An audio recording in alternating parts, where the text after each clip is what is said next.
Whatever happened during Reconstruction, and then up through the Jim Crow era, anything and everything that had to deal with the relationships between the blacks and the whites just went underground. There's been a really good job of whitewashing a very awkward discussion. It's a hugely awkward discussion.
It is a 1960 Grapes of Wrath that begins at the Mexican border in California and ends in Oregon and Washington. It is the story of men and women and children who work 136 days of the year and average $900 a year. They travel in buses. They ride trucks. They follow the sun. Well, I don't know. It don't look like we'll ever get ahead. I guess we'll just have to keep going till we can find something better. A minister named Cassidy, who works with them, says, they are just as bad as the slave. Only on name they are not a slave, but in the way they are treated, they are worse than a slave. And somebody has to make thousands of dollars out of his sweat. Is that a slave or not? They are the migrants, workers in the sweatshops of the soil, the harvest of shame. Harvest of shame. It has to do with the men, women, and children who harvest the crops in this country of ours, the best fed nation on earth. These are the forgotten people, the underprotected, the undereducated, the underclothed, the underfed.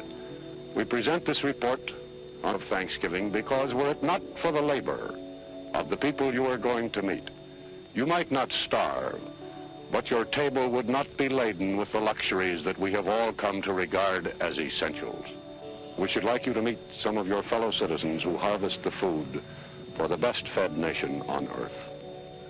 David Lowe talks to Mrs. Doby, 34 years old, mother of 9 children.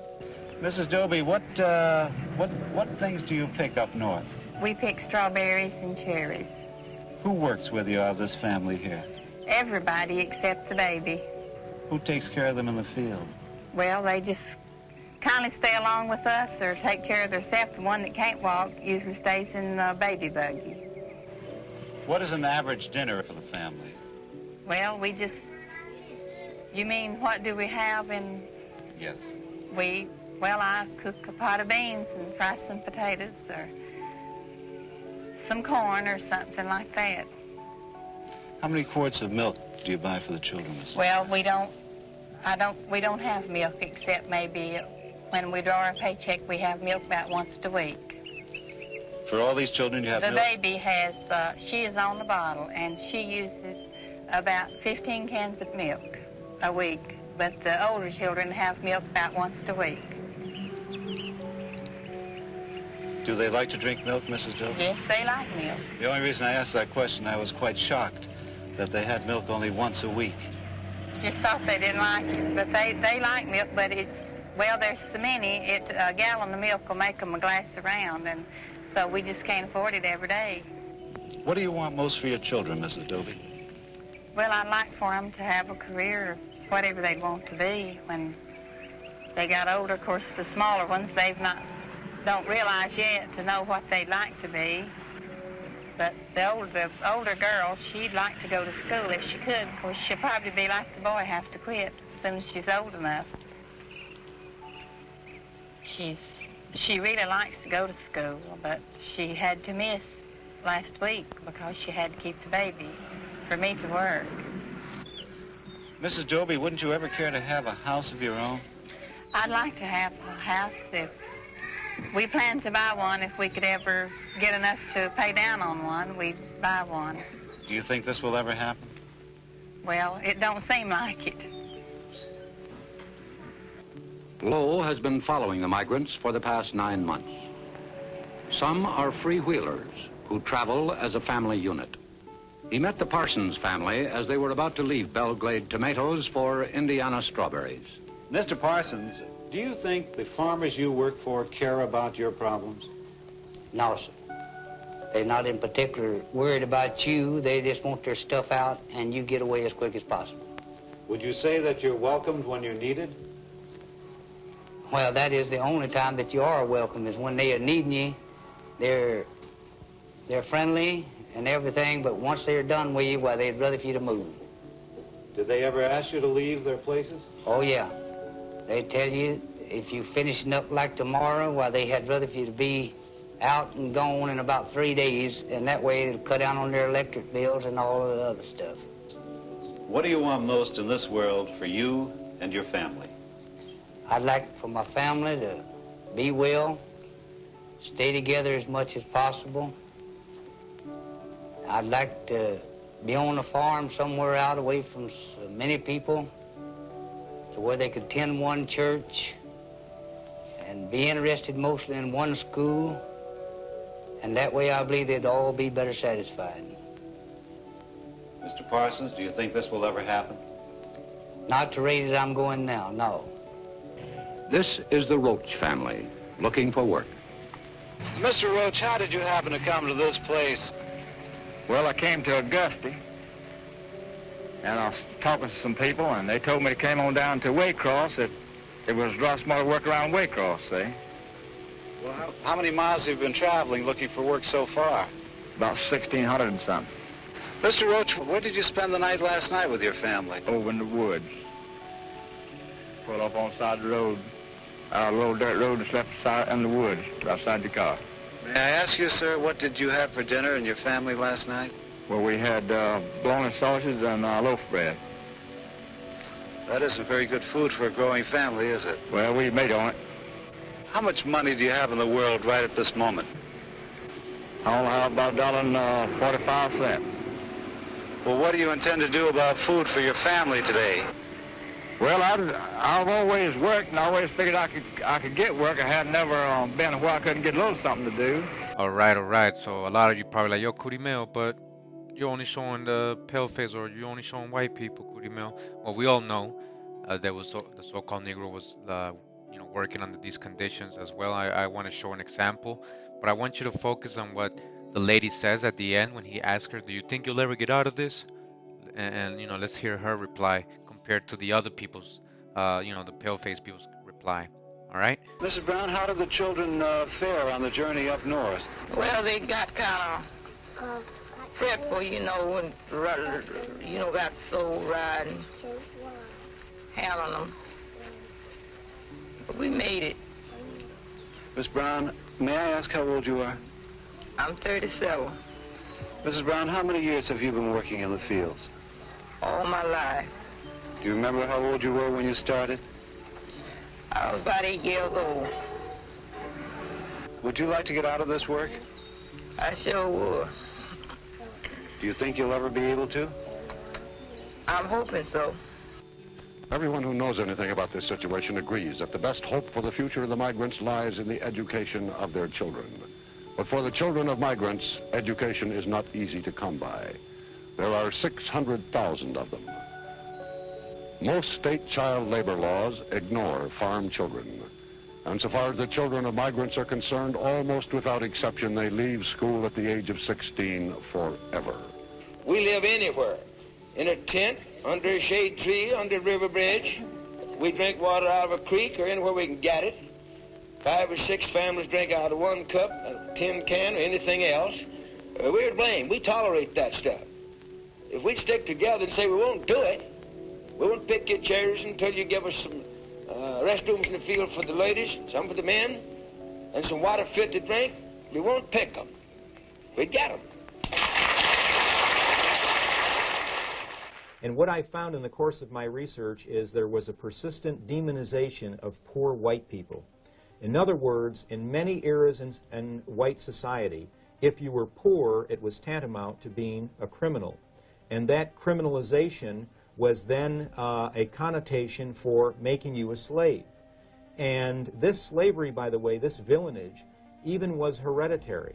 In the chronicles that I read and in the accounts that I read, there was a almost biological taint on children of parents who had been white slaves or villains. So to summarize, I would say that the enslavement of whites, far from being a very brief period in the annals of time, was in fact the universal experience of whites. So now we come to the modern period, and we have this absurd stereotype which denotes black skin with servitude. And it's absurd. It's a folly. So I'm bringing the good news to black people that they are not of any more of a slave race than whites have been. They'll say, well, you can't compare white bondage to black slavery because the whites didn't do very difficult work and the enslavement was all over with within 7 years. No way. There were many loopholes and abuses of that law. As you and I know, there can be a law on a piece of paper. That doesn't mean that that's what's lived or brought into action. All right, just to start the video, and in case you're new to the whole idea of indentured servitude and what slavery really was, I have a book here I just want to go over. We're going to get this like it's the first time just so we can refresh before we start with the information in this video. So this is the book that I've read before in some of my videos. Make sure to catch my series From Indigenous American to African American. It's 21 parts. I read a lot of this book in a lot of those parts, and it's called A History of Slavery in Virginia by James Curtis Bala, Associate in History, Johns Hopkins University. We go all the way to Chapter 2, and it's the development of slavery, legal status of the slave. So we've gone over indentured servitude and how the first so-called slaves were actually indentured servants. They had a contract. It didn't begin how we thought, with chattel slavery and people in chains and all that coming from Africa. No, that wasn't the story, right? So it says the first Negroes, pay attention, introduced into the North American colonies. That is, those early brought to the Bermudas and to Virginia. So remember, they were saying, oh, the first so-called Negroes, and they will say first so-called Africans. Either way, these so-called Negroes or people of color that were brought into the Bermudas and to Virginia do not seem to have been slaves in the strict sense of their term, all right? They weren't slaves. What you talking about? Talking about the first slaves that came here in 1619. Man, you don't know anything about real history. They weren't slaves in the strict sense of the term, as the captives not of warfare but of piracy. They were under the protection of international law and maintaining their original status, and had they been citizens of a powerful civilized community, they might have received it. They were no doubt slaves or captives of the Spanish, but no rights of ownership, even if just could pass to the nation by whom they were made price of piracy. The masters of the Dutch and English privateers therefore had no rights of ownership, which they could legally exercise or transfer over the Negroes imported until rights were recognized by the law of England or by the Bermudas and Virginia. Until this recognition came, the Negroes were persons of undetermined status. Again, so they were not slaves in the strict sense of the form, all right? History of slavery in Virginia. So real quick, I know in the beginning of the video, but just thought this was interesting, this article on this website. This is from the North Carolina Department of Natural and Cultural Resources. It says Black History Month, North Carolinians to remember. It's talking about John Chavis, all right? This is a free so-called African American, all right? So it says North Carolina boasts many noteworthy names and places for Black History Month. The unknown indentured servants who were free men. Whoa, so you mean, wait, so indentured servants were free men and could actually vote in colonial times? So what do you mean these were slaves? You get what I'm saying? We just came from the book, Virginia. It wasn't slave in the strict sense of the word, right, or the term, right? Indentured servants were free men, soldiers who fought on either side during the American Revolution, and men and women who offered resistance and fled to freedom during antebellum times, all right? It says that John Chavis was a highly respected preacher and educator in the late 1700s who served 3 years in the Revolutionary War, listed as an indentured servant in Halifax County in 1773.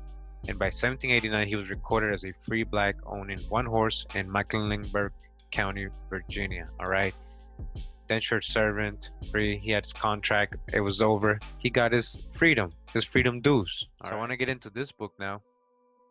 And it's very interesting that I found a book called The Invention of the White Race, because it's something I was kind of like, thinking, and something that was coming up to my mind, how, these white indentured servants, used their power and changed laws and created this white superiority, right? Created this segregation between people of color, and took away their rights, and it was a lot easier for them to be successful, and a lot harder for the so-called Negro to be successful. So let's see what it says in here. It says The Invention of the White Race, Volume 1, Racial Oppression and Social Control. Again, very important. Social control. What's going on right now? You locked down, right? Social control, racial oppression and social control by Theodore W. Allen, introduction by Jeffrey B. Perry, a powerful and polemical study, Times Literary Supplement, all right? And this book, if you like to verify, you're going to see footnotes throughout the thing, and these sources for this book are very scholarly, I've been able to verify. So I just want to read some parts of this book, which I have here selected. So it says here, readers of the first edition of The Invention of the White Race were startled by Allen's bold assertion on the back cover. When the first Africans arrived in Virginia in 1619, there were no white people there. Again, listen to this. This is gonna confuse everybody right here. When I first saw it, I'm like, whoa, hold up, what? So again, when the first so-called Africans, right, we're gonna dodge the hijack. We already know these so-called 20-odd Negroes were taken from a Spanish ship named the João Bautista, which the Portuguese had given to the Spaniards. Right, it was supposed to be coming from Africa, supposedly, right? That's why they had supposed black people. But actually, when I checked the voyage of this ship, it never stopped in Africa, according to the recorded voyage. All right, it left Europe and arrived at the West Indian Islands, all right, the Caribbean, and from there it was pirated by English, who took 20 of those people all right, and brought them to, so they weren't coming from Africa. There's no proof of that. So we're going to dodge the hijack right there. But it's telling us that before any people of colors, what they mean, any people of color arrived in Virginia in 1619, there were no white people there. No white people, huh? Nor according to the colonial records would there be for another 60 years, all right? So they're letting you know that officially recorded, there is no mention of a so-called white person, the word white, for 60 years. That statement based on 20 plus years of research in Virginia's colonial records, all right? Do you understand that? Did you do the research? No white people mentioned, all right? No, the word white didn't exist there for 60 years ever, anywhere recorded in the beginning of Virginia's colony. Reflected the fact that Allen found no instance of the official use of the word white as a token of social status. It didn't mean anything. It wasn't a token of social status. Do you hear that? Prior to its appearance in Virginia law, passed in 1691, as he later explained, others living in the colony at that time were English. All right, now pay attention. They were what? English. They had been English when they left England, and naturally, they and their Virginia-born children were English, right? They were not white. Listen to what they're saying. White identity had to be carefully taught, and it would be only after the passage of some 6 crucial decades, 60 years, right, that the word would appear as a synonym for European Americans, So, are these Europeans only pale-skinned? No, we already know that a lot of these Europeans were so-called Negro too. So they would be considered white as well if they're European Americans. You understand what they're saying here? The word white didn't exist. It wasn't about race. They were all English. You were an Englishman, you were a black Englishman or a white Englishman, it doesn't matter, you were English. The word white didn't exist. Allen was not merely speaking of word usage, however. His probe and research led him to conclude, based on the commonality of experience and demonstrated solidarity between African American and European American laboring people. People of color, they're saying, dodge the hijack with the African, right? People of color and European Americans. So both so-called people of color and what they want to consider white, I know that's what they're trying to say, laboring people, they're together, he's saying. The lack of substantial intermediate buffer, social control stratum, and the intermediate status of African Americans, dodge the hijack, that the white race was not and could not have been functioning in early Virginia.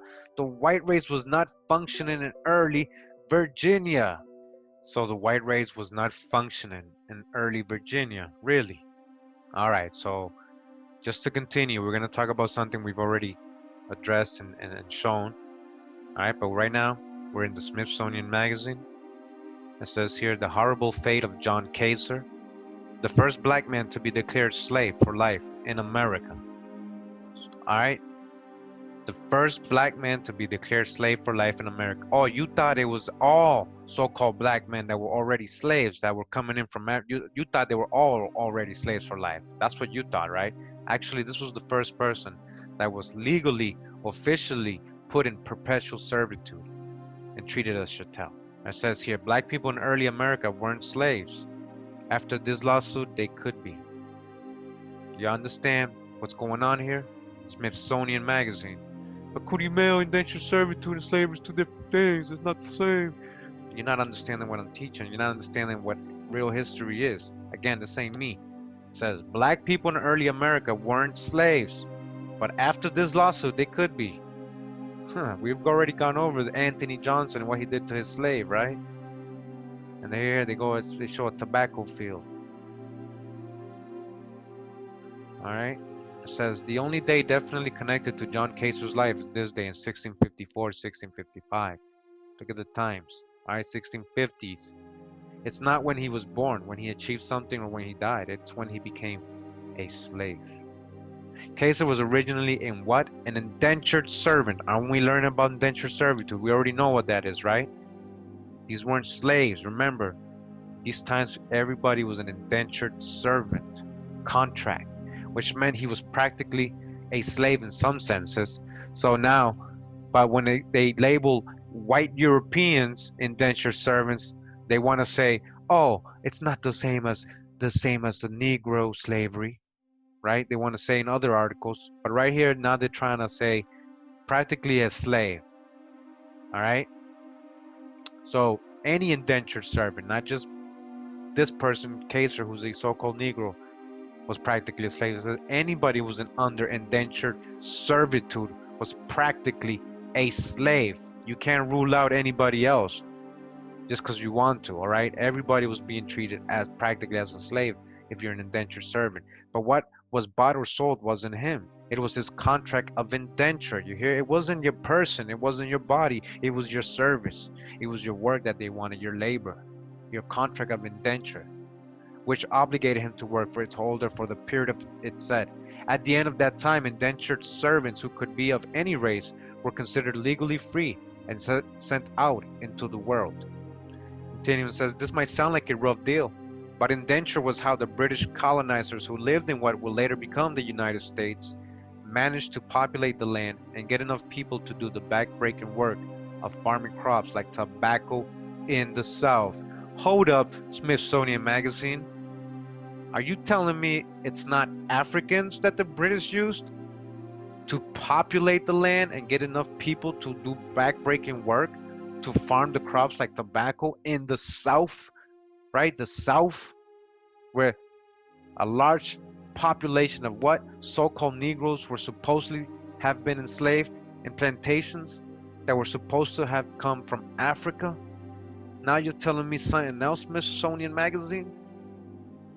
All right, so, you know, whatever it is, you want to call it Mandela effect or that they're changing everything up now, but this stuff wasn't like this when you would come to a website and they weren't talking about it was indentured servants. They were always talking about it was slaves. They taught us it was slaves in these plantations working the tobaccos, right? They show us these images, right, of these so-called black people, right, that look like Indians, right, growing the tobacco, being the ones working it, right? And then they want to tell us those are slaves from Africa, right?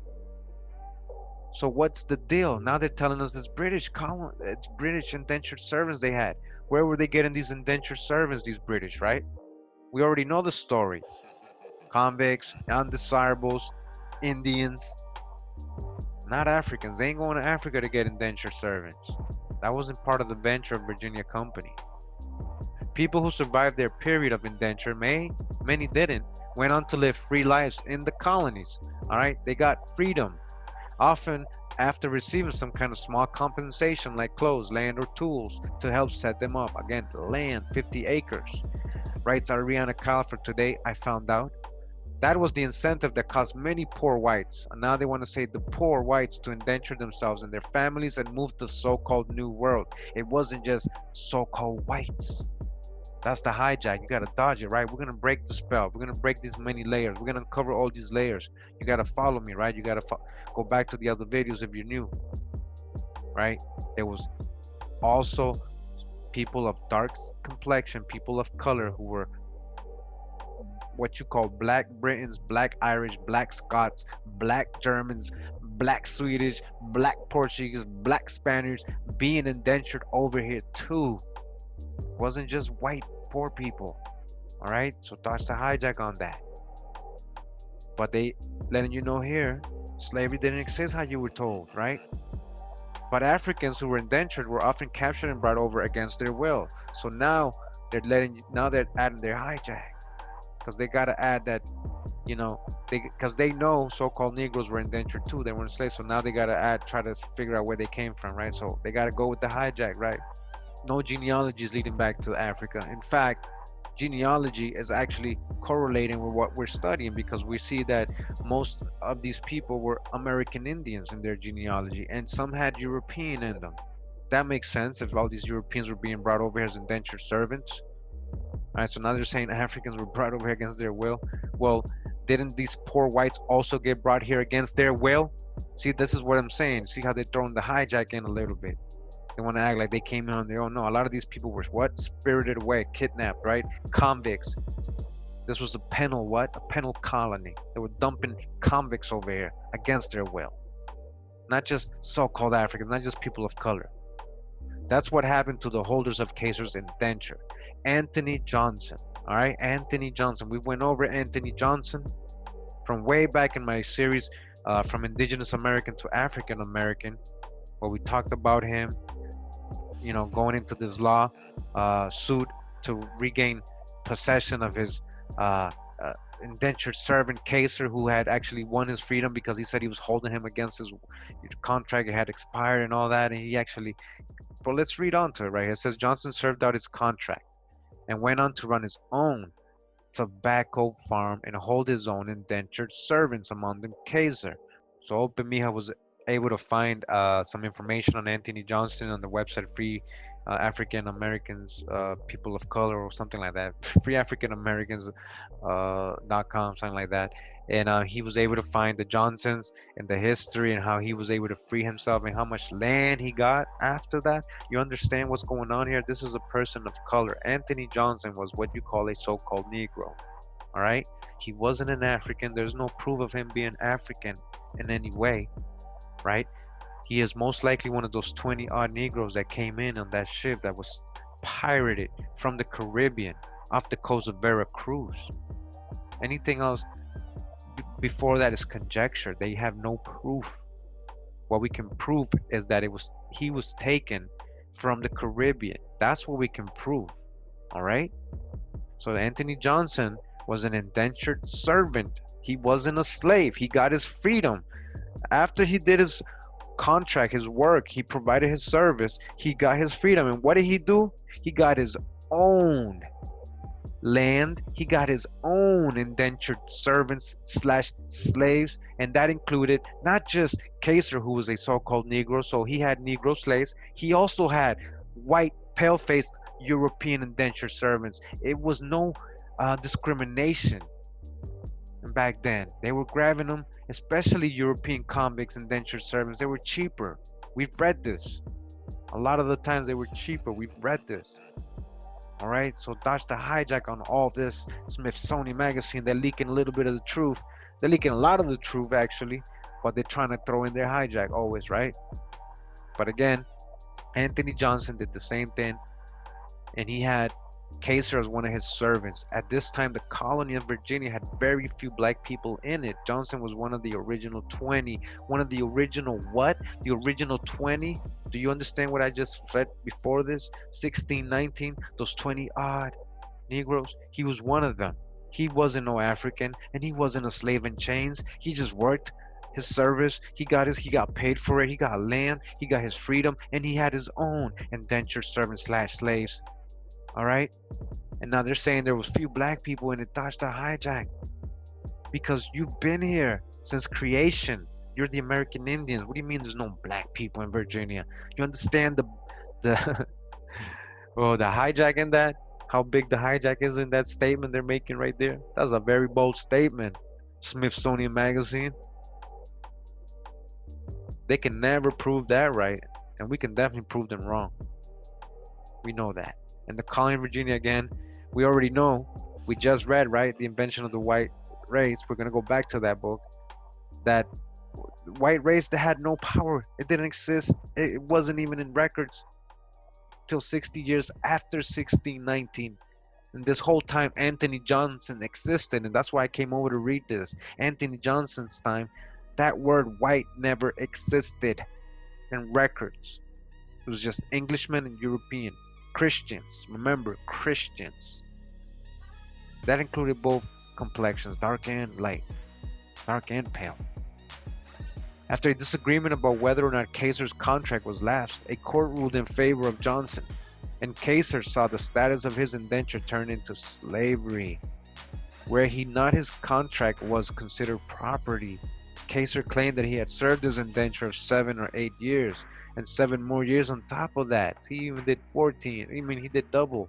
The court sided with Johnson, who claimed that Kaiser was his slave for life. His slave for life. We're talking about 2 so-called Negroes battling it out. We're talking about somebody, a supposed slave, right, going to court in the 1650s You think you know history? You're talking about my grandpa, everybody came in the 1800s. We're talking about 1650s here. We're talking about people of dark color, dark complexion, people of color, what you call it, so-called African American today, going to court, fighting for their freedom, enslaving other so-called people of color, and making them become their property for life. This was the first official slave. Now you want to talk about first slaves that came? No, this is the first slave, first chattel property because of another so-called Negro. It was a black man, right? So-called black man that owned another so-called black man. That's the official first slave for life. All right? All right, so now we're in the Journal of Negro History by Carter G. Woodson, Volume 1. This is from 1916. And we go all the way to page 233 of this book, which is Volume 1, Number 3. It says colored freemen as slave owners in Virginia. All right, colored what? Freemen, slave owners. Who? A so-called black man, black people, so-called black people. Right? We're not talking about just any tan people. You know who we mean. We can't avoid this. All right? Among the quaint old 17th century statutes of Virginia may be found the following significant enactment. No Negro or Indian, though baptized and enjoyed their own freedom, shall be capable of any purchase of Christians, but yet not debarred from buying any of their own nation.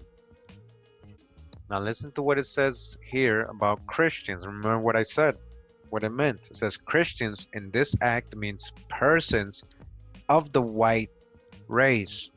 All right, so we're gonna dodge the hijack. Well, let's keep reading. It says indentured servitude was the condition and status of no small part of the white population of Virginia when this law was enacted.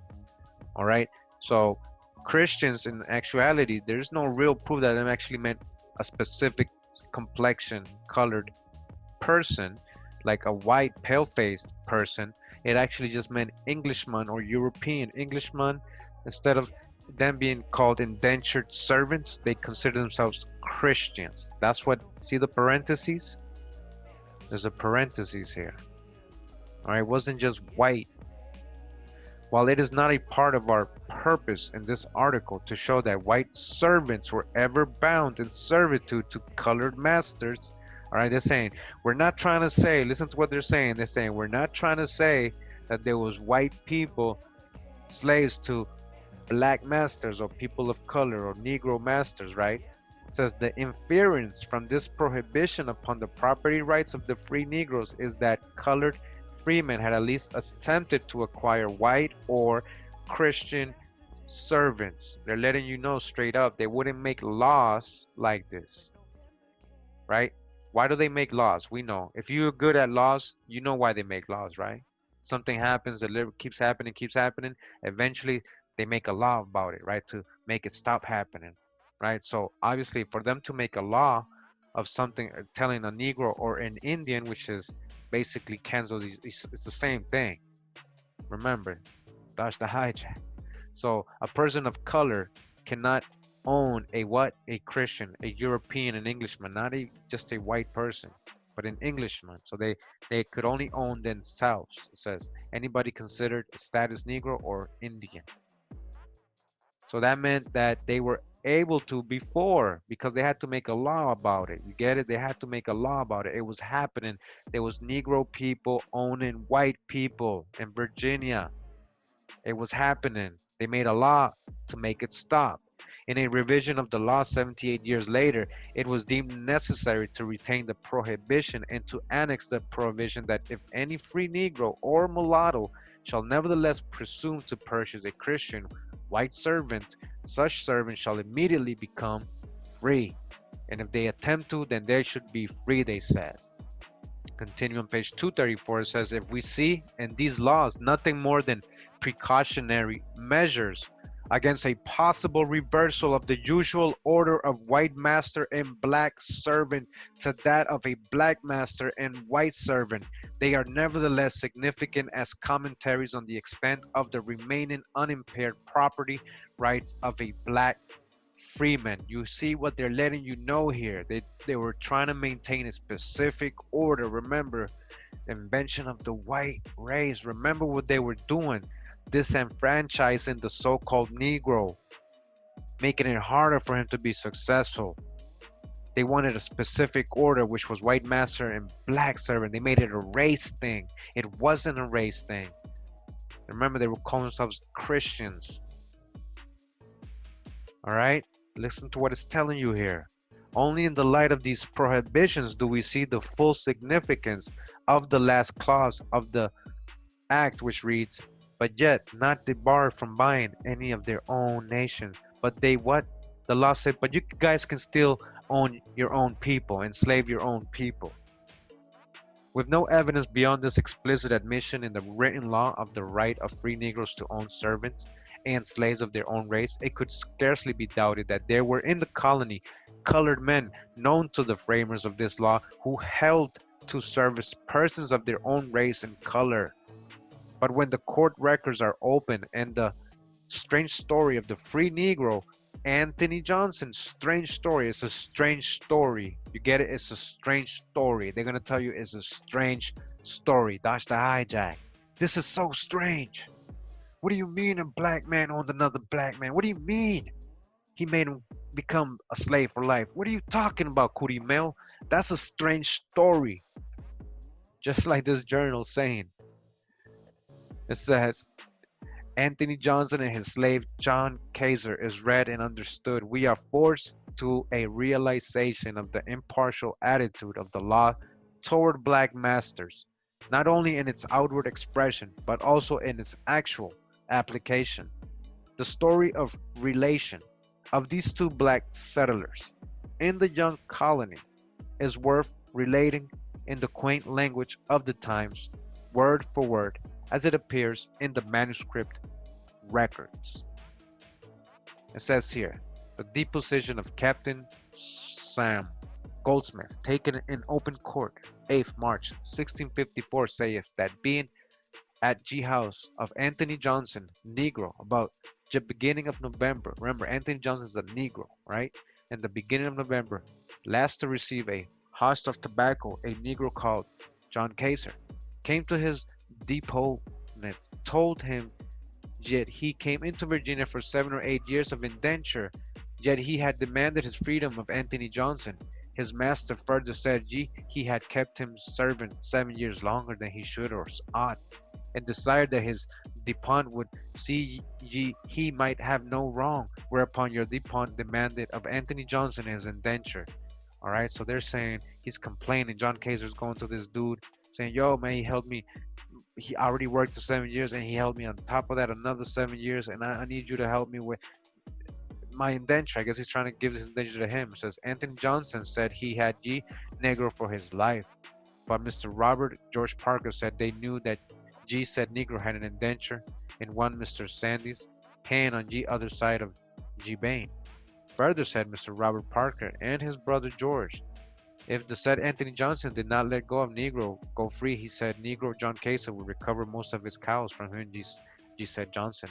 Then Anthony Johnson, in this depth, did suppose was in a great fears. Anthony Johnson's son-in-law, his wife, and his own 2 sons persuaded the old Negro Anthony Johnson to set the said John Kaiser free.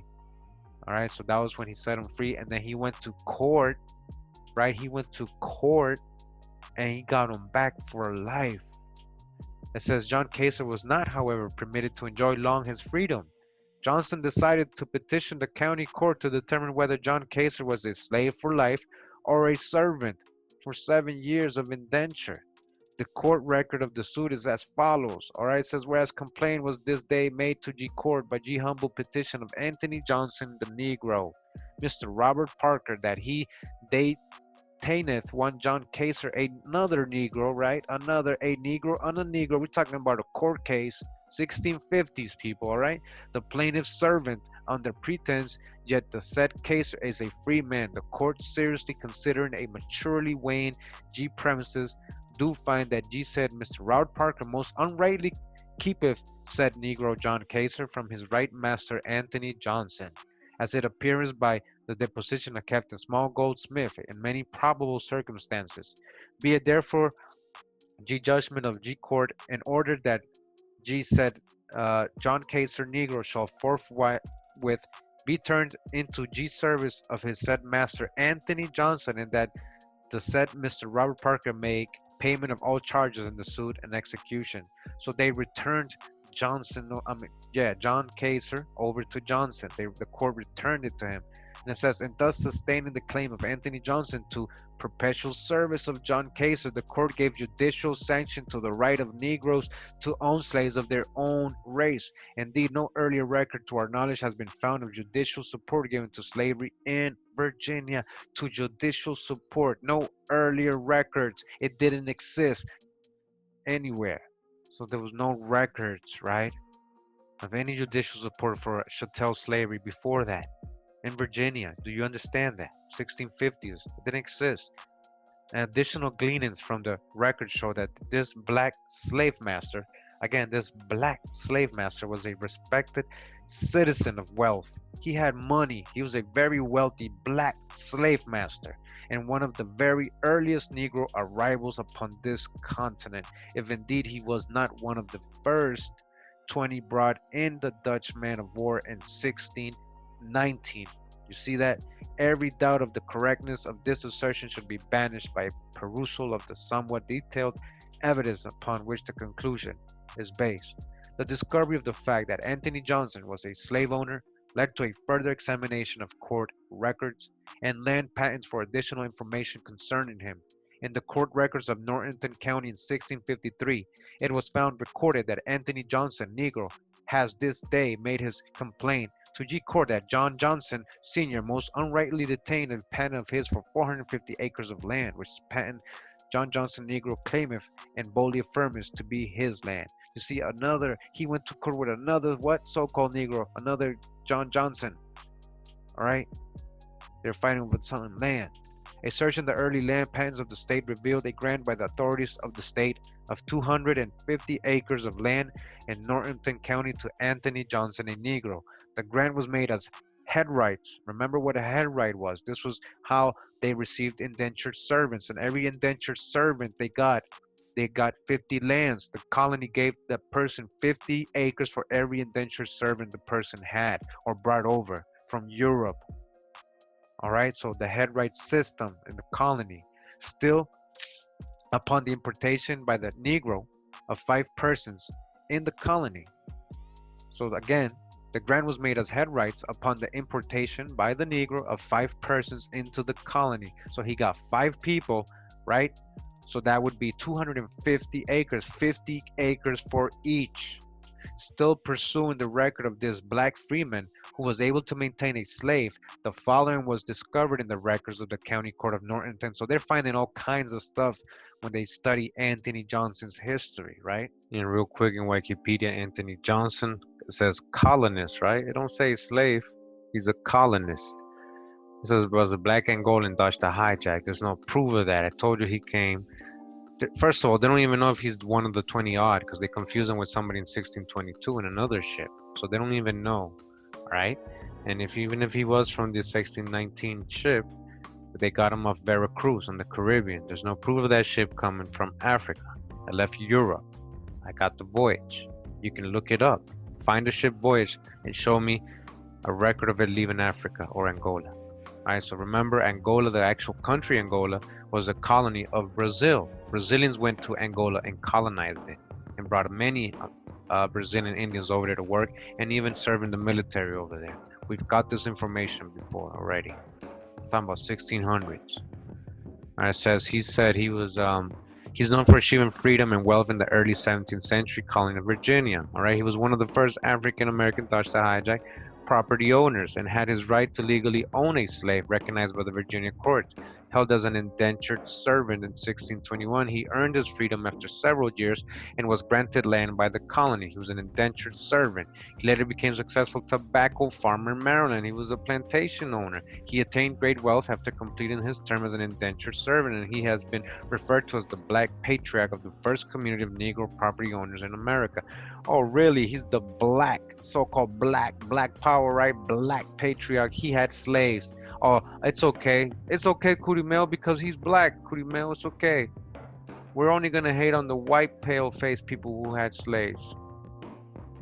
Oh, it's not like that? Oh, okay. Oh, it's not like that then. Oh, yeah, all right then. I thought it was like that. No, right? It's not right. It's not right. It doesn't matter what complexion. You shouldn't have slaves, especially your own people, right?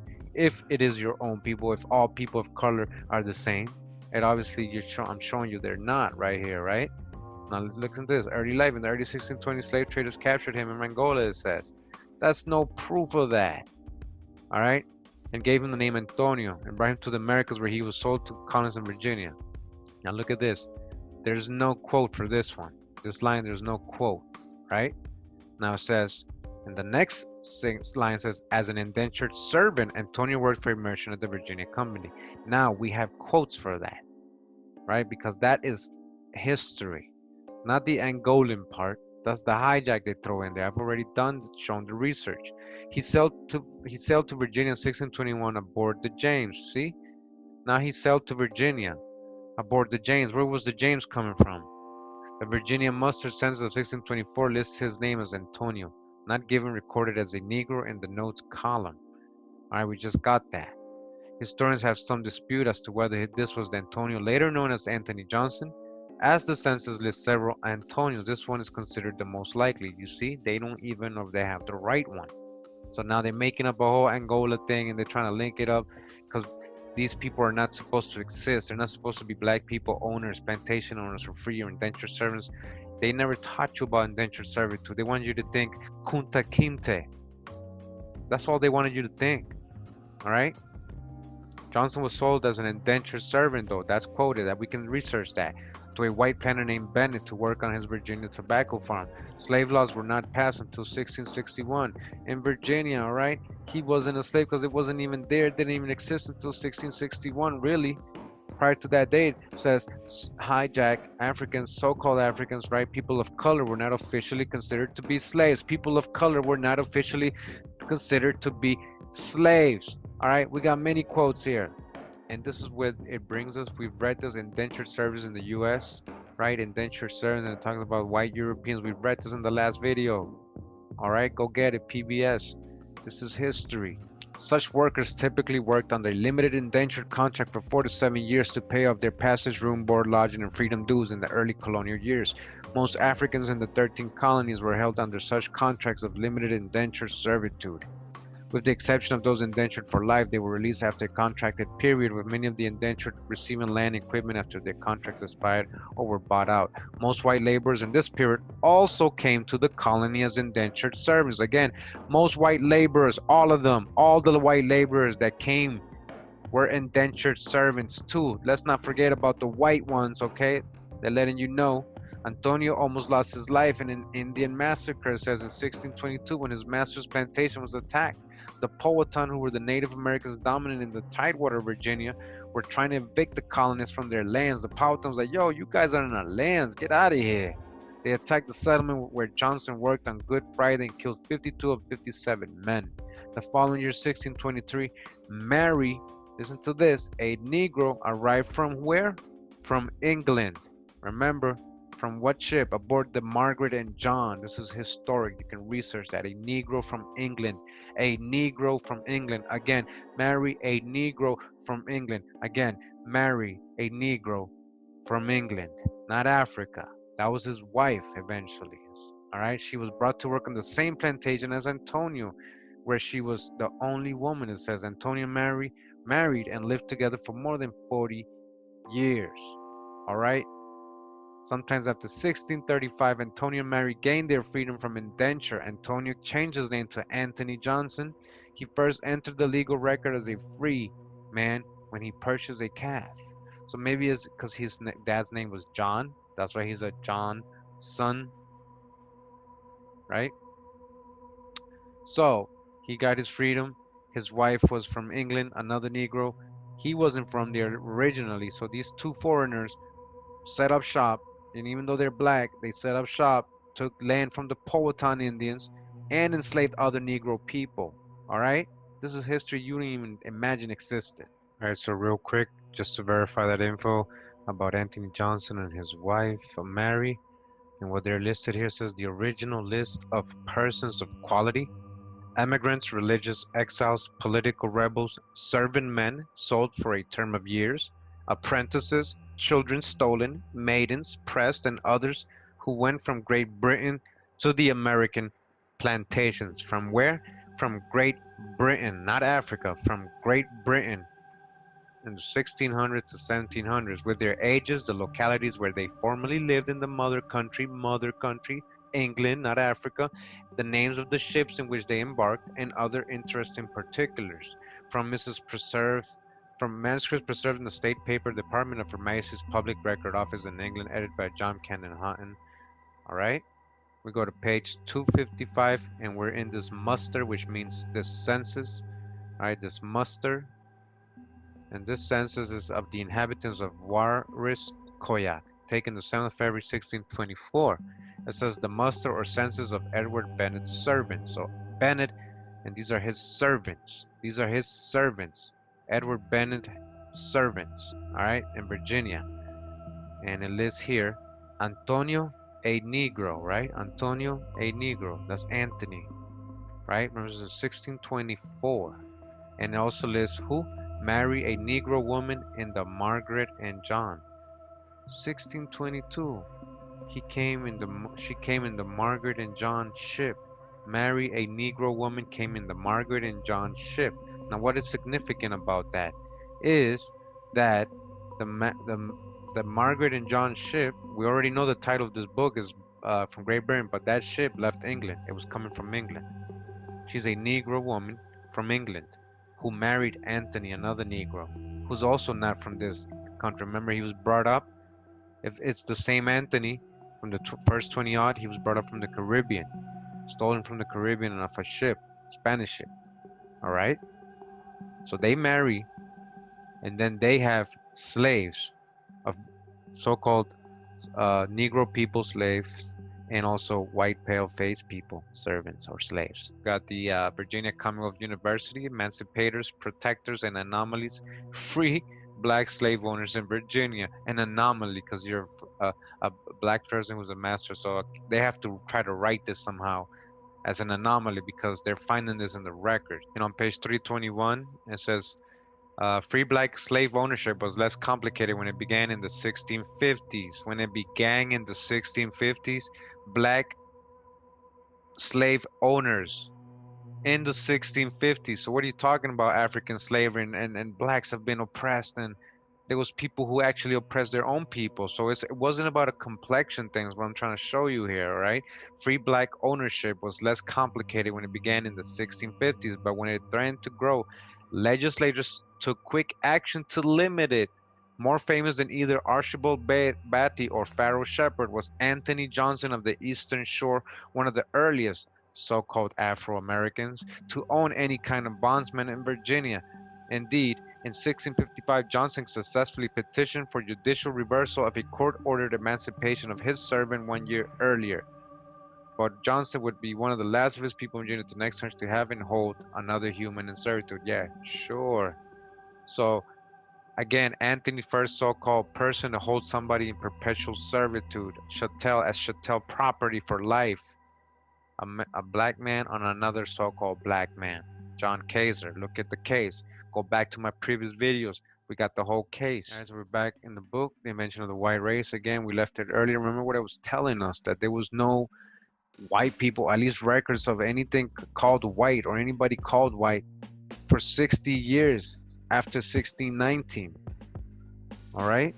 That the white race was not and could not have been functioning in early Virginia. We just came from Anthony Johnson. We know there was black owners. They also owned white people because they made a law for black Negro people not to own white people. They had to make a law, so it was happening. So we continue, says it is in the context of such findings that he offers his major thesis, the white race, was invented as a ruling class. It was invented as a ruling class because they were indentured servants along with the so-called Negro. Remember that. This was invented as a ruling class social control, formation and responses to labor solidarity as manifested in the later Civil War stages of Bacon's rebellion in 1676 to 77. To this, he adds two important corollaries. The ruling elite, in its own class interest, deliberately instituted a system of racial privileges to define and maintain the white race. Again, the ruling elite. Who became the ruling elite? They had an agenda. All right, the ruling elite, in its own class interest, deliberately instituted a system of racial privileges to define and maintain the white race. It wasn't about complexion until they created this race thing. The consequences were not only ruinous to the interests of so-called African, we're talking about people of color, they were also disastrous for European American workers whose class interests differed fundamentally from those of the ruling elite. All right, so it was also disastrous for European American workers, talking about European indentured servants. In developing these theses, Allen challenges the two main ideological props of white supremacy, the notion that racism is innate, and it is therefore useless to struggle against it, and the arguments that European American workers benefit from white race privileges, and that it is in their interest not to oppose them and not to oppose white supremacy. His challenge to these convictions is both historical and theoretical. Allen offers the meticulous use of sources, a probing analysis of racial oppression and social control. All right, he has many sources, trust me. The subtitle of this volume, an important comparative study that includes analogous parallels and contrasts between the Anglo-American plantation colonies, Ireland, and the Anglo-Caribbean colonies. He chooses these examples, all subjected to a domination by ruling Anglo elites, in order to show that racial oppression is not dependent upon differences of phenotype, skin color, etc. Listen to that, it's not based on that, and that social control factors impact how racial oppression begins, is maintained, and can be transformed. The origins debate, it says here. In 1950, in an article published in the William and Mary Quarterly, Oscar and Mary Handlin planted the Williams banner most appropriately on continental Anglo-American soil, particularly that of 17th century Virginia and Maryland. The Handlins argued that people of color, laborers, during the first 4 decades after their arrival, that is, up until 1660, were not lifetime hereditary bondmen and bondwomen. They were not slaves, all right? Another source telling you they were not slaves, at least not until 1660, all right? Rather, their status was essentially the same as that of the European American bond laborers. It was the same. All right, Kurimeo wasn't the same. It was the same. Don't tell me it was not. It was the same because we had black Europeans coming too. So we're talking about Negro Europeans. You think a Negro European is not going to get treated as the same as a Negro American Indian or a Negro German, or they're all people of color. All right, but even though they had white, pale-faced people, they're being treated bad as well, the same. You were an indentured servant, you were an indentured servant. So their status was essentially the same as that of European American bond laborers, namely limited term bond servitude, not for life, not chattel property, limited term bond servitude. Furthermore, the Handlins maintained when a difference in the treatment of African American and European American laborers did emerge, it was by deliberate, contrived ruling class policy. When it actually happened, it was the separation and the race of segregation. It was actually deliberately contrived by the ruling class policy, rather than as the outcome of some inborn or preconditioned race consciousness. See, they wanted us to hate. They still want us to create race wars today. They want us to hate people based on their color. The Handlins also briefly noted that in England's Caribbean island colonies, in contrast to those on the continent, the pattern of race privileges for white laborers, free or bond, did not develop. The root of this difference, they said, was the scarcity of land on which a free or prospectively free person of even modest means might subsist.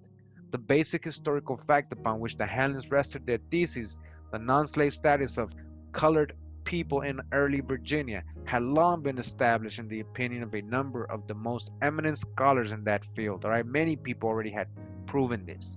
And at least one, John H. Russell, in 1913, charged that to contend otherwise was to make apology for the slave system. All right, so we're going to read something here. It's going to talk about a bourgeois.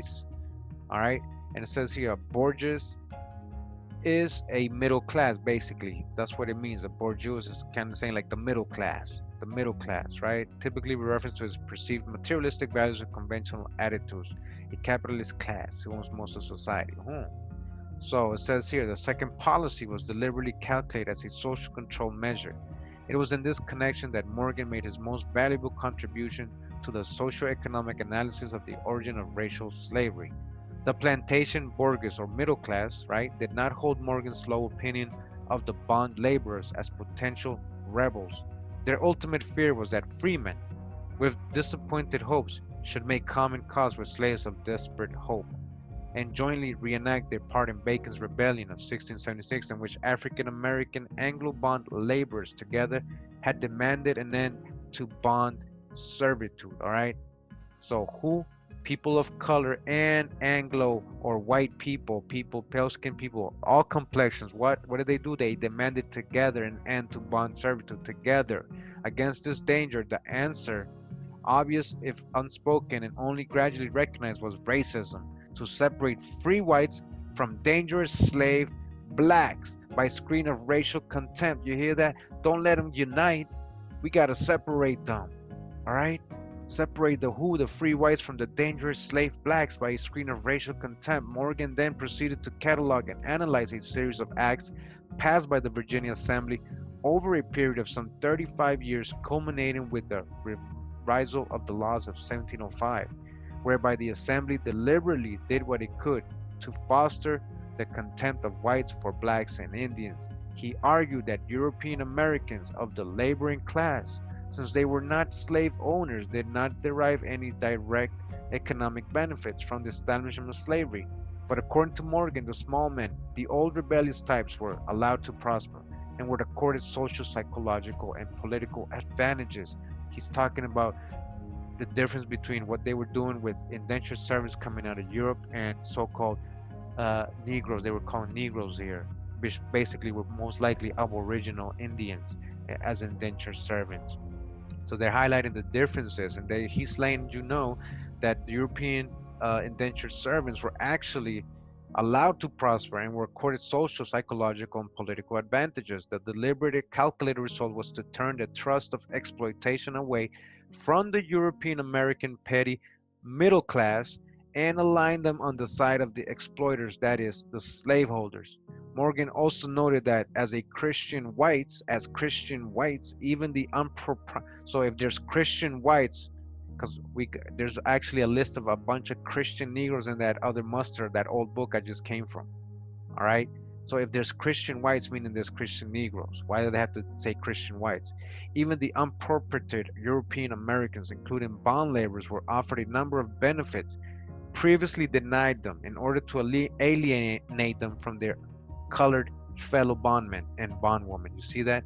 So at first, these white indentured servants, or these European even black indentured European servants, were treated just like slaves, just like chattel, just like the other indentured servants that were over here, the Aboriginals. But then just to separate the pale skin faced ones, they would give them more benefits, right? And then they would separate them from their fellow bondmen. They were bond, these were indentured servants, these were slaves. Both people, both races had the same status. So slaves topics to be considered in Volume 2 include the English background, the origin and peculiarities of England's original colonial labor supply, and their implications for the evolution of bond labor system in America. He continues, says here, between the plantation elite on the one hand, and on the other the debt-burdened small planters, and the majority of the economically productive population, which is the bond laborers, 3/4 Anglo, 1/4 African American.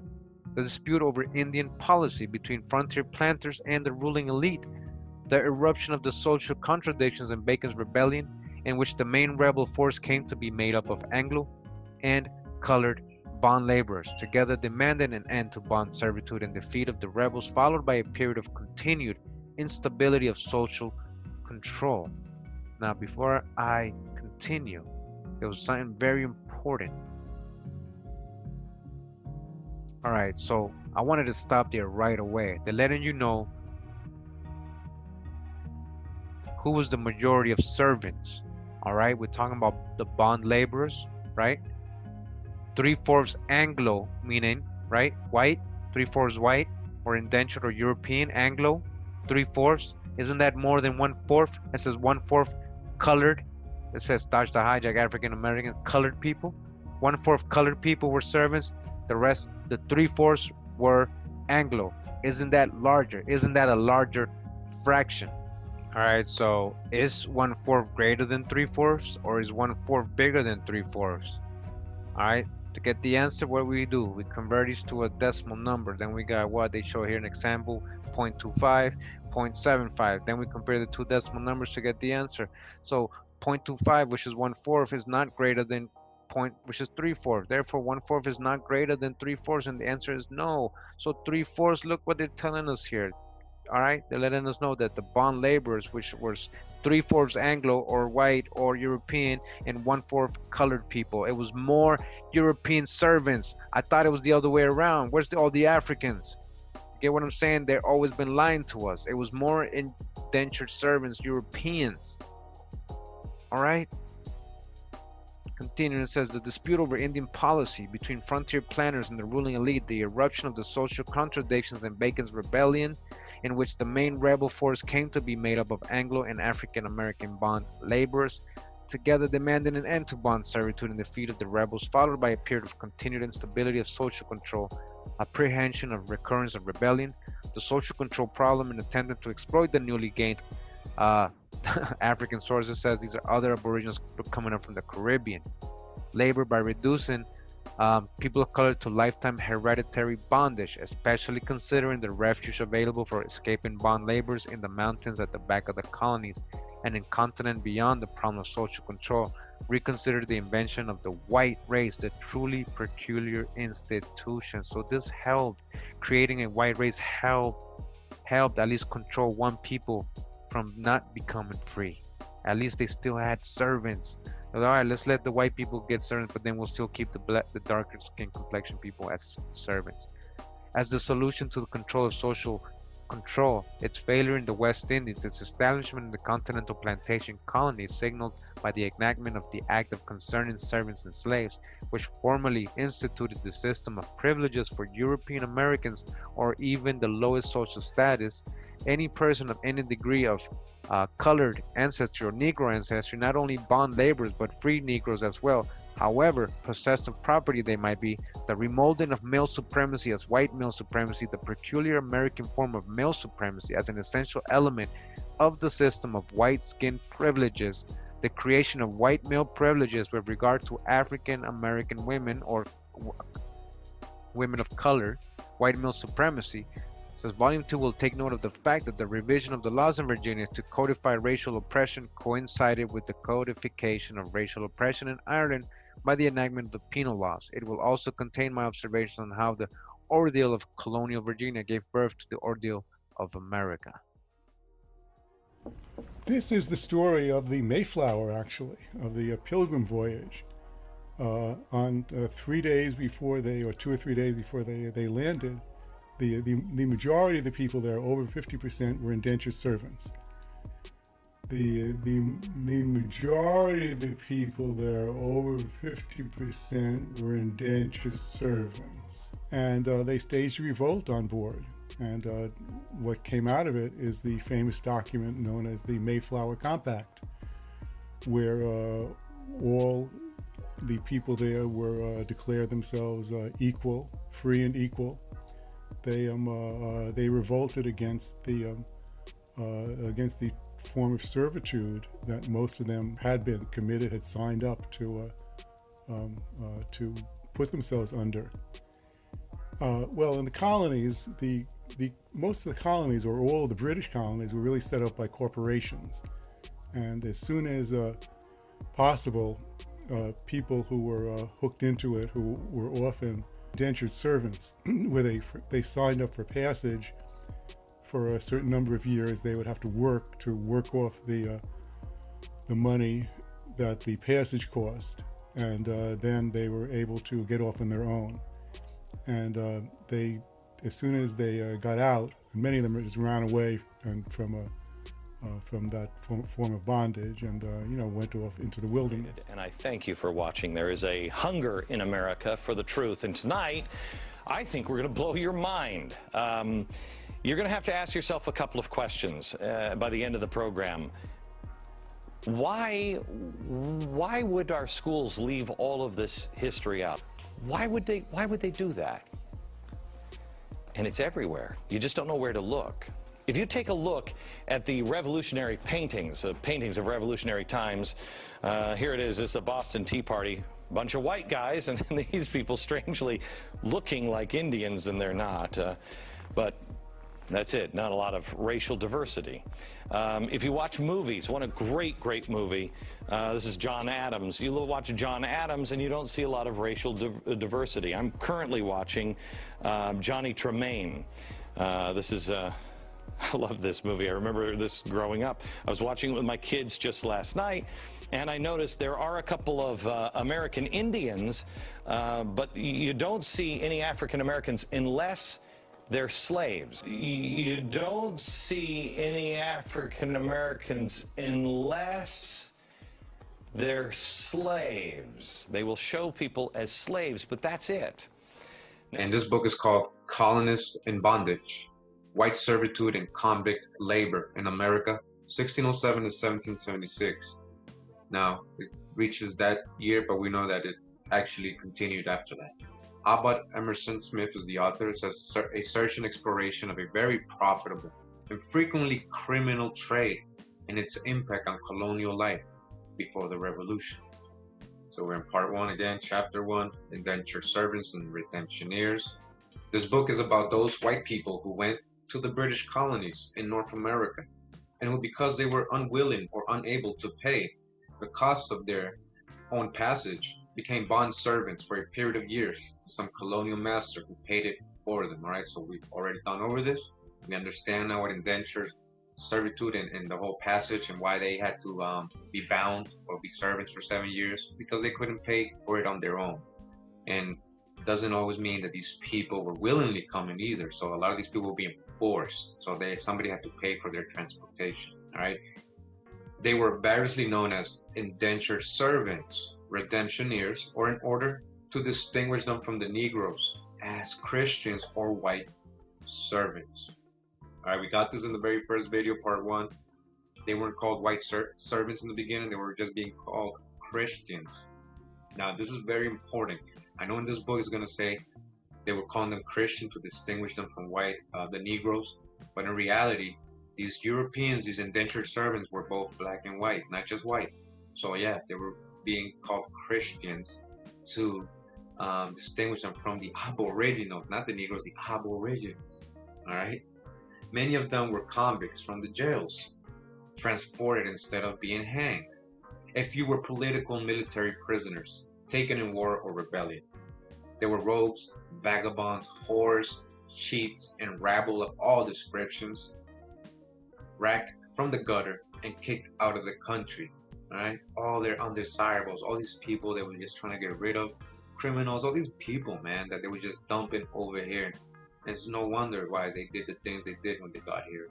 There were unfortunate French, German, and Swiss Protestants, fleeing from religious persecution, starving and unhappy Irish, rag-rented Scottish farmers, poverty-stricken German peasants and artisans, brash adventurers of all sorts. People of every age and kind were decoyed, deceived, seduced, inveigled, or forcibly kidnapped and carried as servants to the plantation. All right, they were kidnapping people. Now they told you they were going to Africa kidnapping people. All right, now you see why this dude who wrote Roots, the original, I'm talking about the African, the one Alex Haley plagiarized, Where did he get all these ideas from? People getting kidnapped and brought to America to work in a plantation. This was happening to white people first, Europeans first. I'm not talking about slavery, I'm talking about in the Americas. When you're talking about setting up a colony, setting up an economy, building a town, you need free labor. In the Americas, this was done with indentured service, not African slaves, not in the beginning.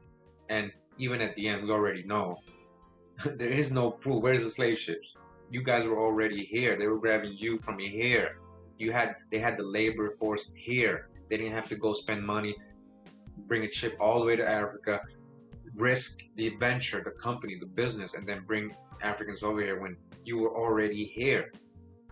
All right, they made you into indentured servant. They did that to the Indians. We already got all these videos. Got like 5 videos on that with all scholarly sources. Go back if you're new to my channel. There were many ordinary individuals of decent substance, and a few even who were entitled by the custom of time to be called gentlemen. All right, so he's trying to water it down a little bit. He said, well, there were some regular people. More than half of all persons who came to the colonies south of New England were servants. Again, you're a white American. You're most likely a descendant of a servant, a convict, or anything like that was sent over here. A vagabond, you read. Kidnapped, political prisoners. And it's telling you right now in this book, which is very scholarly and it's hard to get. I can't even download this book. They only let me read it online. And in other university websites, I have to be part of the university to read this. All right, so because I'm part of archive.org and I have a membership here with an email that you can sign up with, you can borrow books and read them. This particular one, they won't let me download it. All right, because it's letting us know that more than half of all white persons or Europeans who came to the colonies were servants. All right, more than half. They don't know the numbers. They're going to tell you more than half. They're going to tell you 2/3. I believe it was a lot more. All right, but they're at least telling you that at least minimum more than half of the persons were servants. So no white American can tell me, you have to prove to me, you got to show me your genealogy to prove to me that your ancestor was not a servant or in chattel or treated as chattel property. All right, because history tells something different. So you have the burden of proving you're not. All right, because history tells different, and I'm going to go with history. The Puritan communities, scanty in their agriculture, chary of favors, hostile to newcomers as they were, received few. Farther south, on the contrary, they were hailed with delight by planters and farmers who wanted cheap labor, by speculators who needed more settlers to validate their grants of land, by colonial proprietors who wished to build up the population. All right, what do they want to do? Take your land with their land grants and build up a population with what? With Europeans. Why? You were already here. This is your town. This is your land. It was universally agreed, said a committee of the Council of Foreign Plantations about 1664, that people were the foundation for the improvement of all plantations, and that people are increased principally by sending of servants. That's how they're going to get the people here, making them servants. And they poured the good, the bad, and indifferent together. They formed the principal labor supply of the earlier settlements. Again, they formed the principal labor supply of the earlier settlements. Not until the 18th century were they superseded in this respect by Negroes, so-called Negroes, the Aboriginals. And not until the 19th did an influx of free white workers wholly remove the need for indentured labor.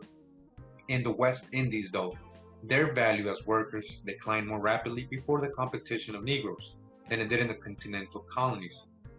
They yet continued in demand simply as white men to bolster up the inadequate numbers of the militia and give some feeling of security against the blacks. Seldom did the supply of good white servants equal the demand. All right. So what did they just say here? That they were just bringing white people, even when they didn't need white servants, because they had the Aboriginals doing it eventually. After a while, everything became black and white. They still needed to transport servants just to create a white population so they can feel secure and safe. so their numbers could increase because they were surrounded by what? So-called blacks all over the place.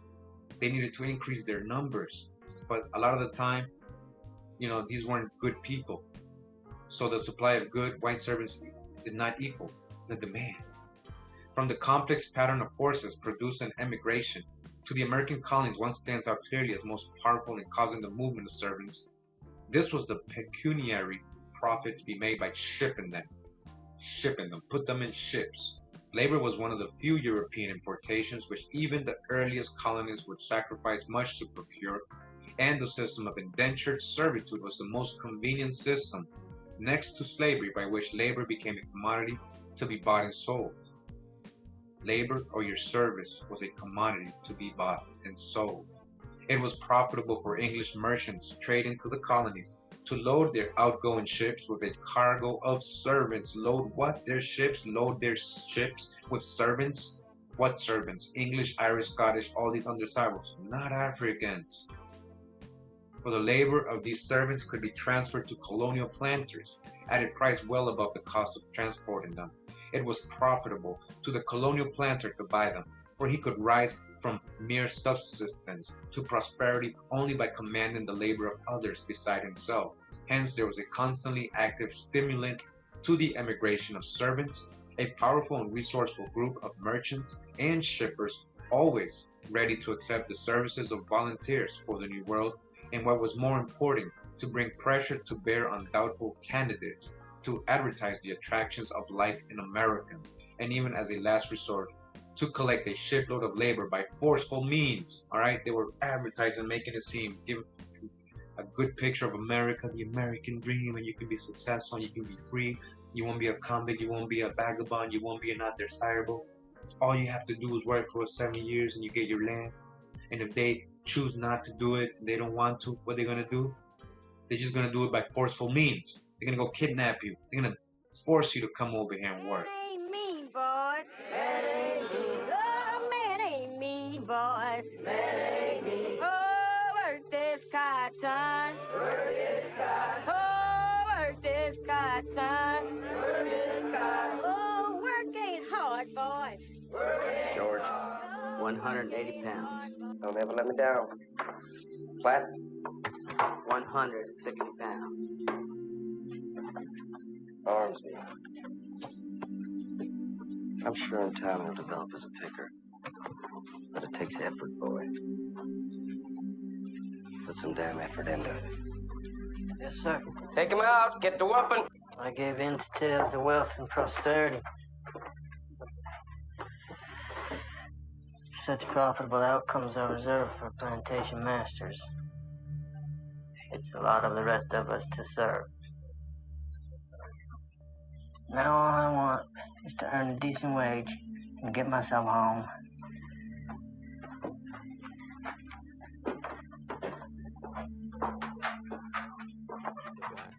Now, this kind of indentured labor force, was it freed when America gained its independence and the British lost kind of the right to rule, or when did this practice end?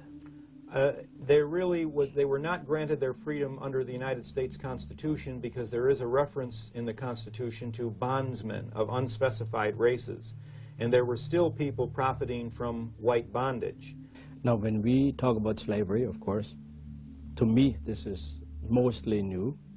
When we talk about slavery, we talk about these crowded ships coming over from Africa with people dying of diseases, people being kept in the holds of these primitive ships. Was it the same for whites? The ships were not designed to carry human cargo as the slave ships were. They were designed to carry cargo, period, which could be horses, it could be rum, it could be lumber. These ships exhibited a higher rate of fatality for white slaves, as I document in my book, in the Middle Passage, as it's known, than existed for black slaves. They came to be very ashamed and embarrassed. The record of white enslavement is not something that they wanted to broadcast to the world. It was something that existed in a kind of an anomalous and ambiguous fashion, and one has to hunt these things out. Now, I'm not saying that it's something that was in code, but if we see a law that says no Indian or black shall hold Christians in bondage, We have to understand that these were people who were very reluctant to pass a great deal of laws. The people at that time felt, those who were religiously inclined, felt that the Ten Commandments were plenty of laws. If they passed a law, you can be sure that it was because there was a need for it. Mm-hmm. Now, why is this not being known more widely in America? Why is this being swept under the rug? I think that to a certain degree, Ernst, there is a function here of consensus reality that tends to prevail in human beings. I do not have a high opinion of human nature. And I think that humanity, more often than not, has a sheep-like, cow-like, bovine nature to itself. And since the received opinion is that blacks were slaves and whites were always the wealthy overseers, people don't tend to rock the boat. Now, people whose profession it is to look into this matter, university historians and academicians whose job it is to investigate and sift history, have this function of political correctness, which impinges on their tenure, their salaries, and indeed their relationship to the community. So if they begin to explore a politically incorrect area, then of course they may be subject to sanction. Secondly, we have a gigantic industry in the United States and in the West which is determined to limit black people to a slave mentality, to tell them you've been slaves, and the only way you're ever going to get out of that is to rely on the slave mentality of the socialistic welfare democratic system, which is going to subsidize your manumission ever further. Well, as we know, no one ever gets out of his own bondage by someone else doing it for you. That there has been a terrible distortion of history, and really an indictment of our historians for allowing this absurdity to hold forth, that there has been one race that has been enslaved more than the others. That may be the modern sense since 1840. It is certainly not the sense of the entire corpus of world history. In fact, the opposite has held true. Whites have been enslaved to the same extent or more than blacks. In the book, it says, concerning the servants themselves, as individuals in the New World, we do not read very much. Colonial society was not democratic and certainly not egalitarian. It was dominated by men who had money enough to make others work for them. Men who had money. Does it tell you what race these men were? No. Men who had money. That was the difference. Men who had money enough to make others work for them. Few of these men were descended from indentured servants, and practically none had themselves been of that class. Now, in studying the servants, we drop below the level of distinguished individuals to the undifferentiated body of the people. So they had, he's saying, obscure shopkeepers, field laborers, mechanics, school teachers, pioneer farmers in the western valleys. These were the best. So those were the ideal indentured servants. These are the ones that they taught us about in school. Oh, they came here, they worked hard, they worked labor, they were mechanics, they were pioneers. These are the ideal indentured servants. I guess it says here these were the best, but there were many more. But there was, in reality, there was many more people, men and women, who were actually what? Dirty and lazy, rough, ignorant, lewd, and often criminal. There was more of these indentured servant Europeans. And what did they do? They thieved and wandered and had bastard children and corrupted society with loathsome diseases. This is what they were bringing over here. There were still more whose role was most humble of all. They came to America, remained a few days and weeks, and then died of the familiar colonial fever. So even when they got here, they were catching diseases. And they tell us, you know, a lot of the time that the Europeans brought diseases over here and killed the Indians, which did happen. But what they don't tell us a lot is that these immigrants, these indentured servants, these European people that were being brought over here, a lot of them died when they contacted a disease here. When they came here, they contacted the disease and they died. It was the opposite, right? It would be presumptuous to say that even these contributed nothing, for the process of selection was capricious. And many had to emigrate in order that a portion might survive. This was the cruel system by which the colonies were people. Now, we already know, you know, we ain't going to cry about these people because we know I mean, we were taught, right? You have it in your mind, in your heart, that, oh, Africans were brought over in chains and stuff, and they made work. We already know this was a cruel system in the colonies. We already know that. We grew up knowing that somehow, in order for people to be successful and have free labor, somebody had to be a slave, somebody had to work for them or a servant. They had to force somebody to do it, right? We already knew that.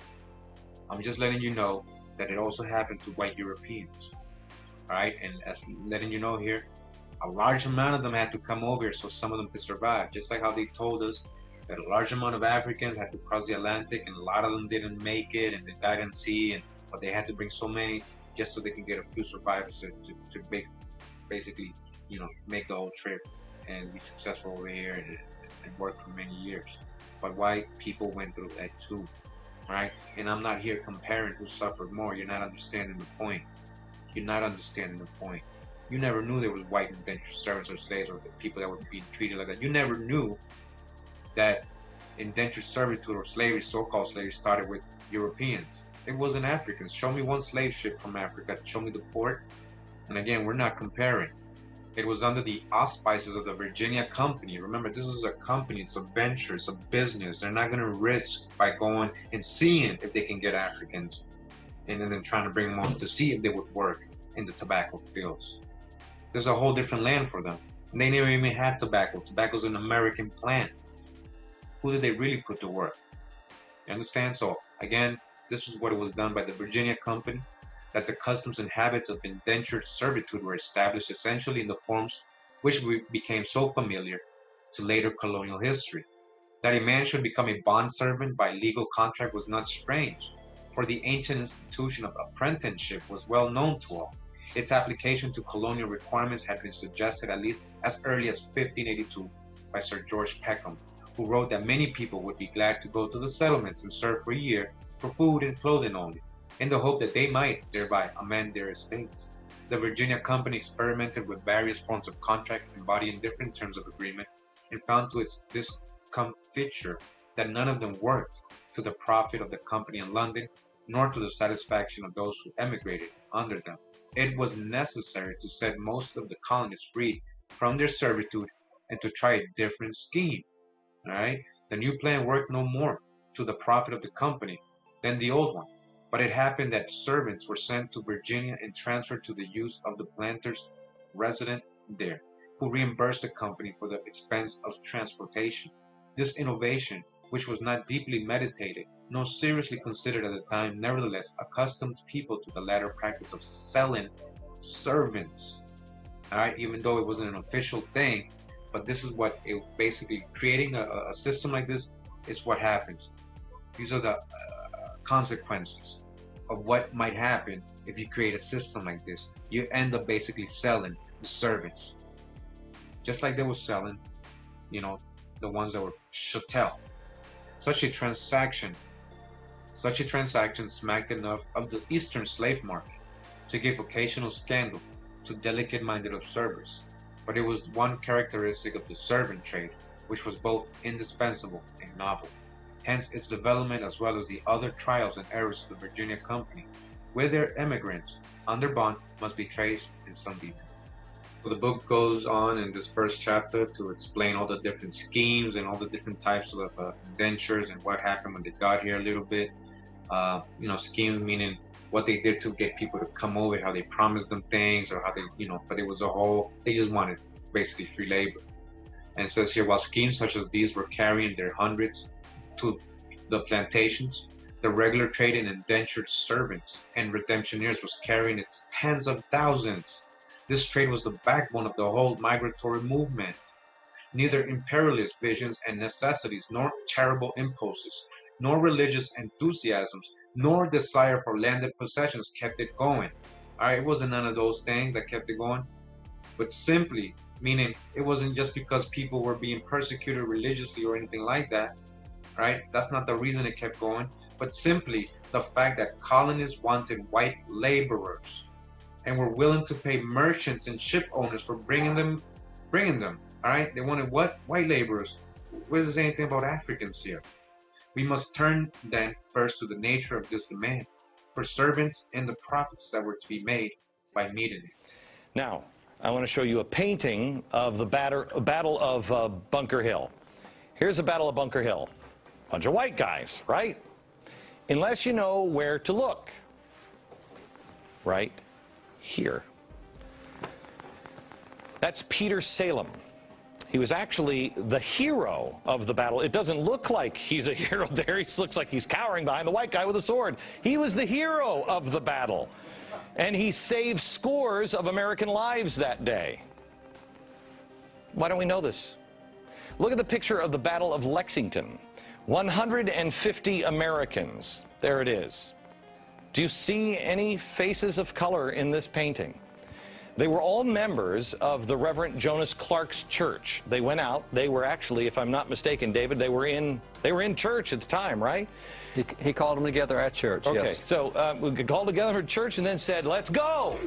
And they went to defend their town. When the shot heard around the world was over that day, there were 18 Americans lying on the ground.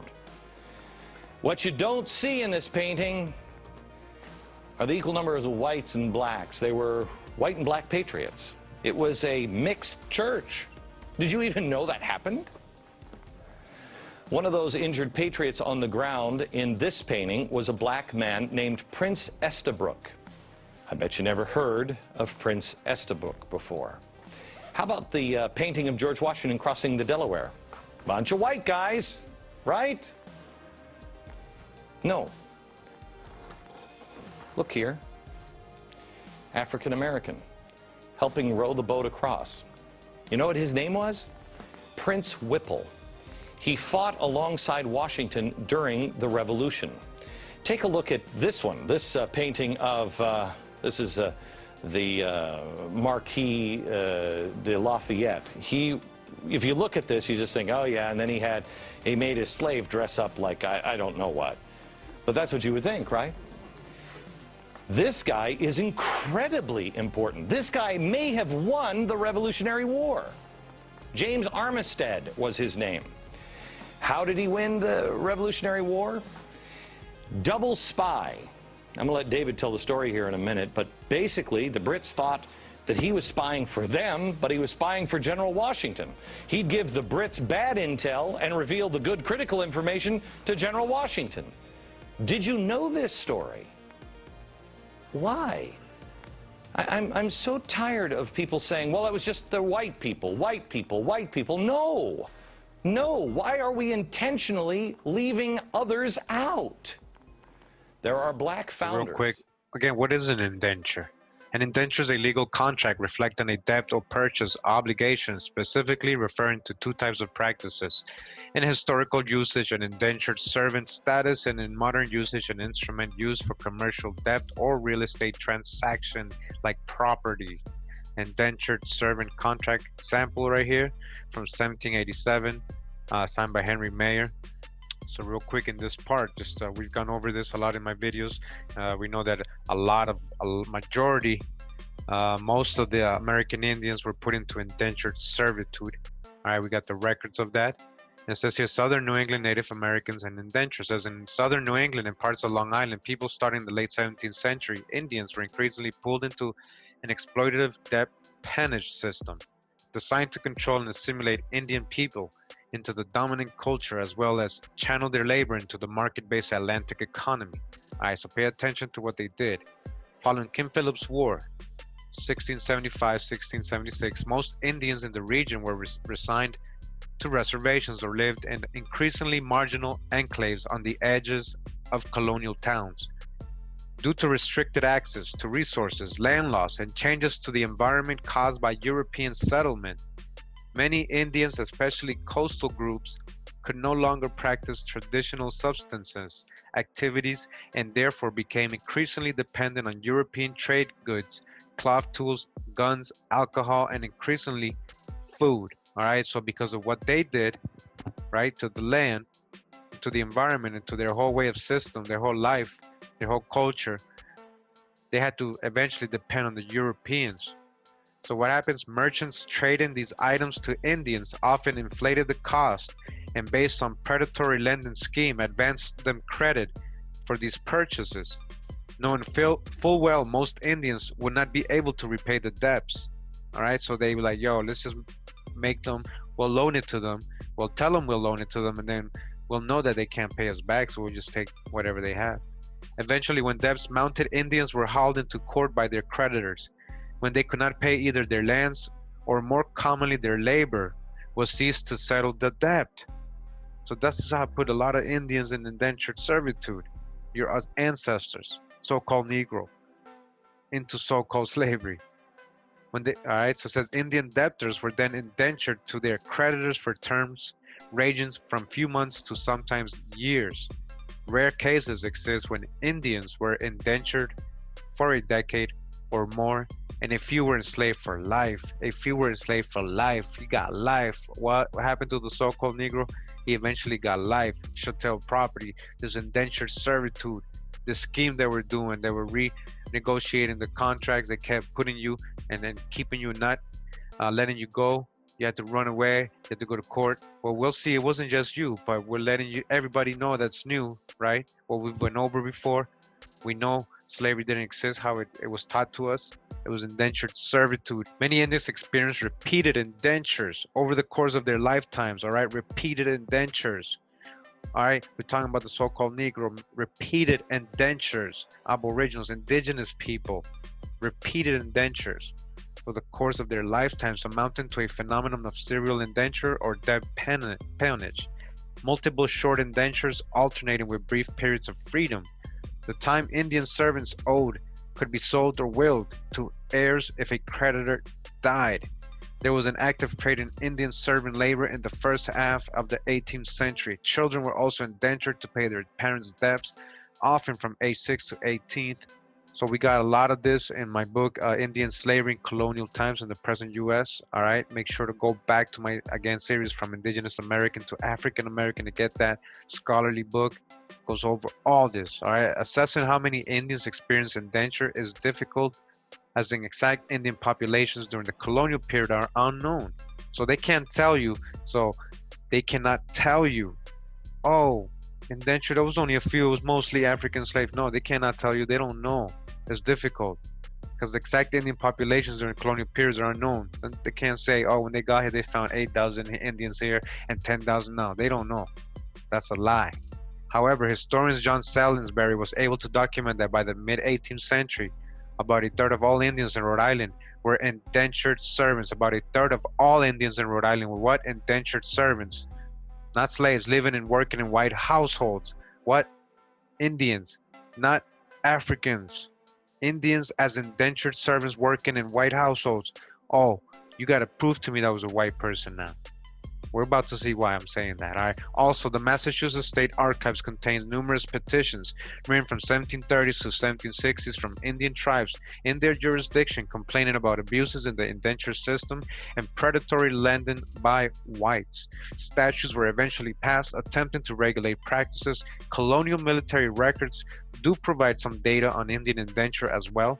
Enlistment records from 1704 to 1726 show that almost 2/3 of Indians who joined the army were indentured at the time of their enlistment. All right, these Indians were forced as indentured servants to join the army. A lot of your ancestors that went through, and a lot of Europeans were also being brought over here as indentured servants to be in the military as well. Records from 1748 to 1760 show a decline in this rate, but still show almost 1/3 of Native American recruits being bound to white masters who, so-called Native American, we're talking about indigenous people, aboriginals, to what white masters they're saying here at the time of their enlistment. One Connecticut regiment raised 1746 during King George's War, containing 980 men total, contained 139 Indian men. Almost half of them had signed their wages over to white creditors before being deployed. This part is very interesting and I'm glad I found this, all right, especially if you're Cape Verdean. If you're Cape Verdean, you're listening to me.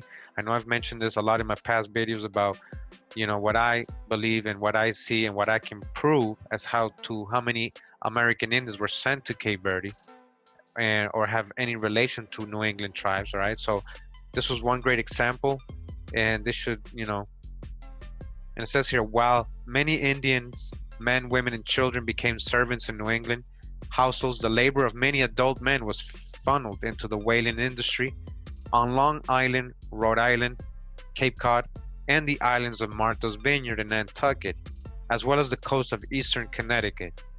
These whaling indentures, right? Whaling indentures were somewhat distinct from normal indenture contracts and stipulated that Indians served not as servants in white households, but instead as crew members on a certain number of whaling voyages or seasons of whaling, typically November through April.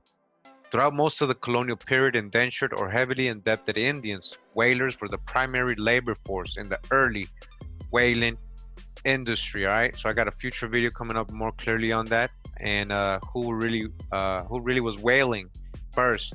And when you look at history, you'll see that it was mostly Aboriginals from New England, Nova Scotia, Canada, all this area that actually taught the world how to actually whale.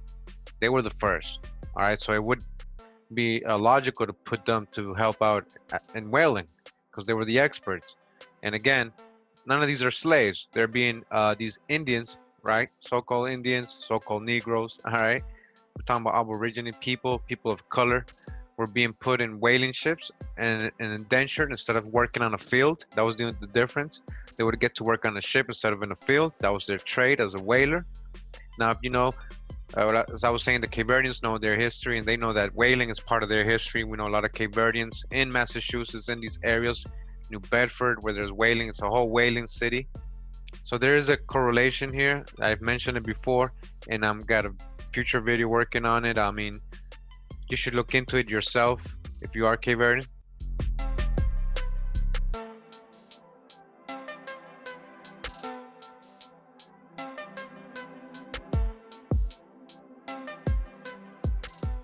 It's called Levelers and Fugitive Runaway Advertisements and the Contrasts in Political Economies of Mid-18th Century Massachusetts and Pennsylvania by Barry Levi, University of Massachusetts, Amherst. All right, so right here, just want to get into this part real quick, and it's talking about periods of colonial time where, you know, there was basically the same amount of white people running away as much as so-called black people. And let me just read here. It says, when it is realized that New England, Delaware Valley had dramatically different labor systems and therefore not easily compared or judged, each region had its own workable organization, therefore its own strengths and weaknesses, such as reflected in the different meanings and treatments of runaway in Franklin's story. All right, so remember we got Benjamin Franklin's runaway. He was a runaway. This is where we got one as part of his story. All right, so he was treated differently in certain states. All right, story and also dramatic numerical differences of white runaway laborers in two regions that underlay the two narratives. And it says here, a much larger group of Pennsylvania servants ran from their masters largely because there was so many more indentured or contracted servants in Pennsylvania than in Massachusetts and other New England locations. Pennsylvania welcomed and thrived upon servants from Germany, Scotland, and Ireland, and many came. New England restricted their entry, attracted few servant immigrants, often scorned them, and largely used their own native-born population to do the hardest and most dangerous work. What are they talking about here? They used the Indians. Now, where does it say anything about Africans, right? Where does it say anything about Africans? Talking about German, Scottish, and Irish servants or slaves. And then we're talking about native-born people, the people born in that area, the indigenous people. That's who they were putting to work. Before 1750, New England used relatively few indentured servants or redemptioners in its economy, while the Pennsylvania economy relied upon them. For example, Maureen Wokek estimates that 9,173 German and Irish immigrants entered Pennsylvania through Philadelphia between 1763 and 1768. With servants composing about half of these immigrants, no less than 4,500 servants entered the city. Sharon Salinger estimates, more conservative, that some 2,037 servants entered Pennsylvania through Philadelphia during these 6 years. All right, so they don't really know. They're playing with the numbers. It's a lot, though. A little further down, it says between 1720 and 1760, Wokek estimates that some 67,185 German immigrants arrived at the docks in Philadelphia. At least half as servants. So at least half of those were servants. All right. So what are we talking about? 34,000. But they're saying at least minimum.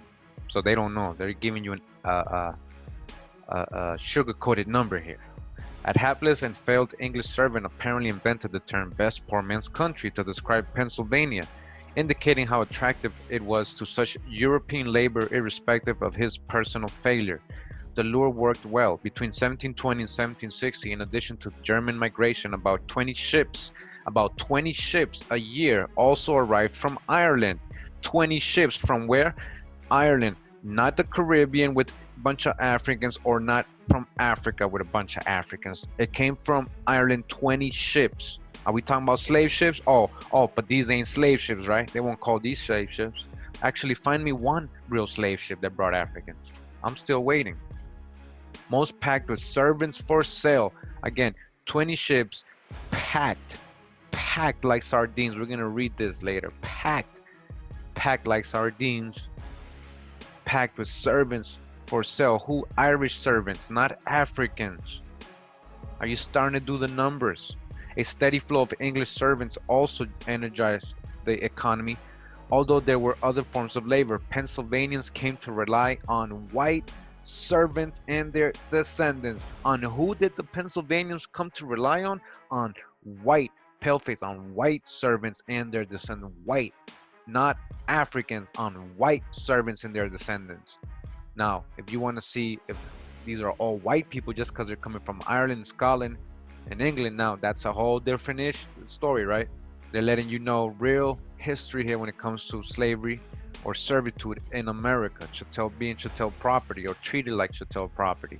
All right, and further down it says the racial situation was different among workers in Delaware Valley. There were white workers. They faced free labor markets and few privileges. It made more sense for them to run away from their contractual service obligations. Not surprisingly, an overwhelming majority of runaways in Pennsylvania, Delaware, and New Jersey were white. 89%. All right, 89% of the runaways. We're talking about runaways, right? And they told us this was Africans escaping slavery.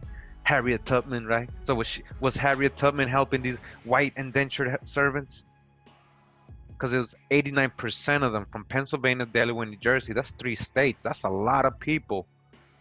And a mere 11% were so-called black, biracial, or Indian. That might be just one person right there. They might just be saying biracial because somebody looks mixed. They call somebody a crane color, so we cross that out. Indian, well, that's you. Black is you. Biracial, well, they'd have to prove it. So again, you see what they're saying, right? It was not that slaves did not have reason to run in Delaware Valley. Their total number was comparable with the number who ran in New England. But in the advertisements, they were simply overwhelmed in numbers by the fleeing whites. It is also likely that the heightened vigilance in the Delaware Valley to counteract the illegal departure of so many white indentured servants also made it especially daunting for blacks in Delaware Valley to flee. If Benjamin Franklin was cross-examined at every stop and nearly snatched twice, a black man or woman would certainly be in constant peril. So remember, Benjamin Franklin was a runaway too. And if he got stopped, he's saying, then imagine an Aboriginal so-called person of color stopped even more. Continues, says, thus running away flourished in the Delaware Valley hinterland. Chester County had some 536 runaways between 1720 and 1760, or 20% of the total. New Jersey labor masters advertised for 485 white runaways in Philadelphia newspapers, or 18% of the total. Contrast the 536 servants running from the rural Chester County farms and trades with the 56 servants running from more populated but comparable Middlesex County, Massachusetts, a ratio of 10-1. In New England, running away among whites was largely a limited practice in seaports, especially Boston, whereas in Pennsylvania, New Jersey, and Delaware, it was everywhere a common practice. Everywhere. What? White runaways. White runaways. Very common everywhere. And we continue in the book, Colonies in Bondage, White Servitude and Convict Labor in America. Chapter 2, The Trade of Servants, Two Controlling Factors. Governor Sharp of Maryland wrote in 1755, the planters' portions here consist in the number of their servants, all right, who are purchased at high rates. They're purchasing who? Servants. These are not Africans, much as the estates of an English farmer do in the multitude of cattle. All right, purchasing people like cattle. Purchasing servants like cattle. A member of the Council of Maryland said that experience had shown that in all plantations where servants worked in the tobacco fields, in the tobacco fields, their labors would produce a yearly profit of 50 pounds sterling apiece, and commonly more. The Assembly of Barbados lamented in 1667 that in their island the planter lies under great charge and duty without much produce for want of such servants. The president of the Council of Pennsylvania told Governor Shirley of Massachusetts in 1756 that every kind of business here, as well as among the tradesmen and mechanics, as the planters and farmers, is chiefly carried on and supported by the labor of indentured servants. 1756. All right, all the way from 1607, we're talking about more than 100 years of them bringing in indentured servants. You understand how much population growth, how these people multiplied and became the white Americans of today, talking about the American dream and talking about love it or leave it and leave our country and our country is the best. No, you came from somewhere else. So if in 1756 they're still being supported by the labor of indentured servants, when did the so-called African slavery begin? Why would they still be paying high prices for white servants when they can go get Africans in 1756, supposedly, right? That's what they told us in school. Why would they pay if they can get free, right? And these indentured servants, remember, they had to feed them, clothe them, and give them contracts at the end. The contracts were expired. Why would they do that? You understand? This is actual history right here. Continuing the book, page 34 says, as one traveled northward, there was less inclination to use Negro slaves, and opposition was strong enough among the Quakers of Pennsylvania to influence markedly the demand for white labor. Agriculture and industry were more diversified. Much of the food eaten on the sugar plantations was grown in the middle colonies with the labor of indentured servants. Did you hear that? The food they were sending to the sugar plantations, they were being grown by who? Indentured servants in the middle colonies. Philadelphia and Newcastle became their principal ports of entry, and though many shiploads were sent to Virginia and especially to Maryland during the 18th century, nevertheless, persons came from those colonies to buy servants arriving in the Delaware River ports. Rarely does it appear that a merchant waited more than a few days to dispose of his entire cargo at Philadelphia. See that? They will sell quickly. And the numbers sold in Maryland were at their greatest in the years just before the Revolution. Talking about 17, what happened? Where's all the Africans? Why are they still contracting indentured servants if they have Africans at this time, supposedly, right? By now they're supposed to have Africans, right? We're talking about 1776, just before the Revolution. They were in high demand, white labor in Philadelphia. Fewer came to New York, but those who did were speedily purchased, and the inhabitants of that colony expressed several times a desire for more. For more. Only in New England, as we have already observed, did the demand for imported servants apparently lag behind the demand for labor. Called levelers and fugitive runaway advertisements in the contrast in political economies of mid-18th century Massachusetts and Pennsylvania by Barry Levi, University of Massachusetts, Amherst. Continuing, many old white servants had families that had been developed and grown in servitude. All right? Many white servants had families that had been what? Grown all their lives in what? Servitude. In this one regard, they were similar to black, so-called black people, Indian and other colored slaves. So no different than the so-called Negro, right? No different. Of course, some old white runaway families crossed racial lines. In short, Pennsylvania, New Jersey, and Delaware clearly had a large group of permanently servile whites.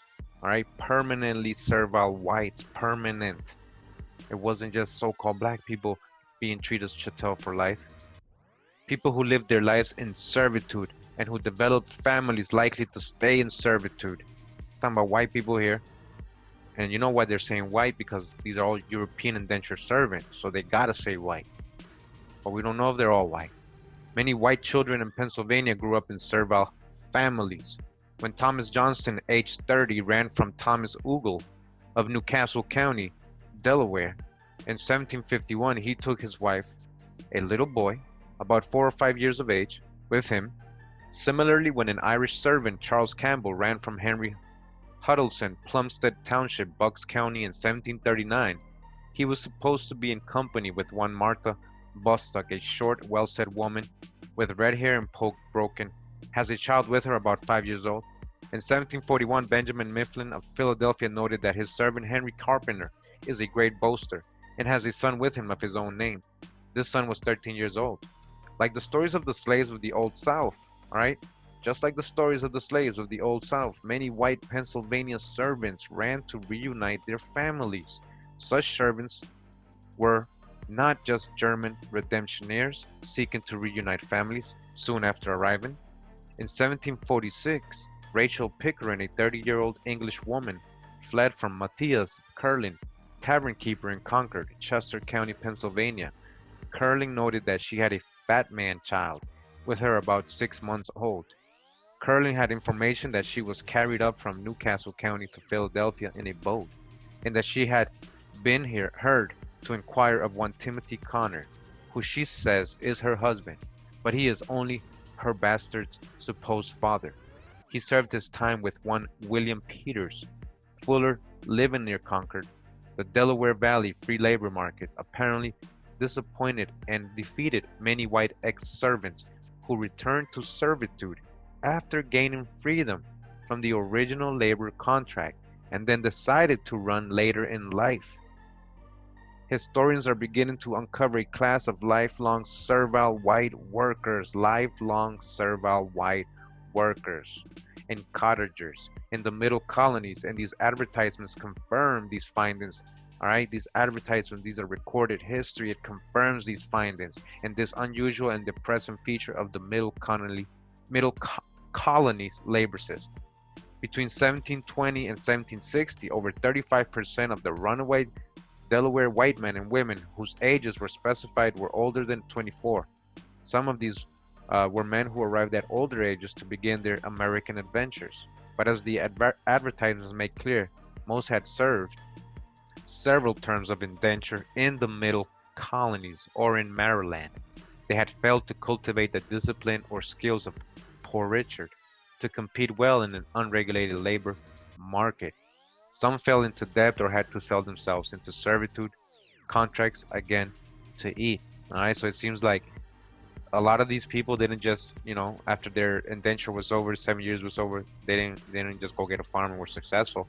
A lot of them didn't even have nothing to come up with, they didn't manage it right.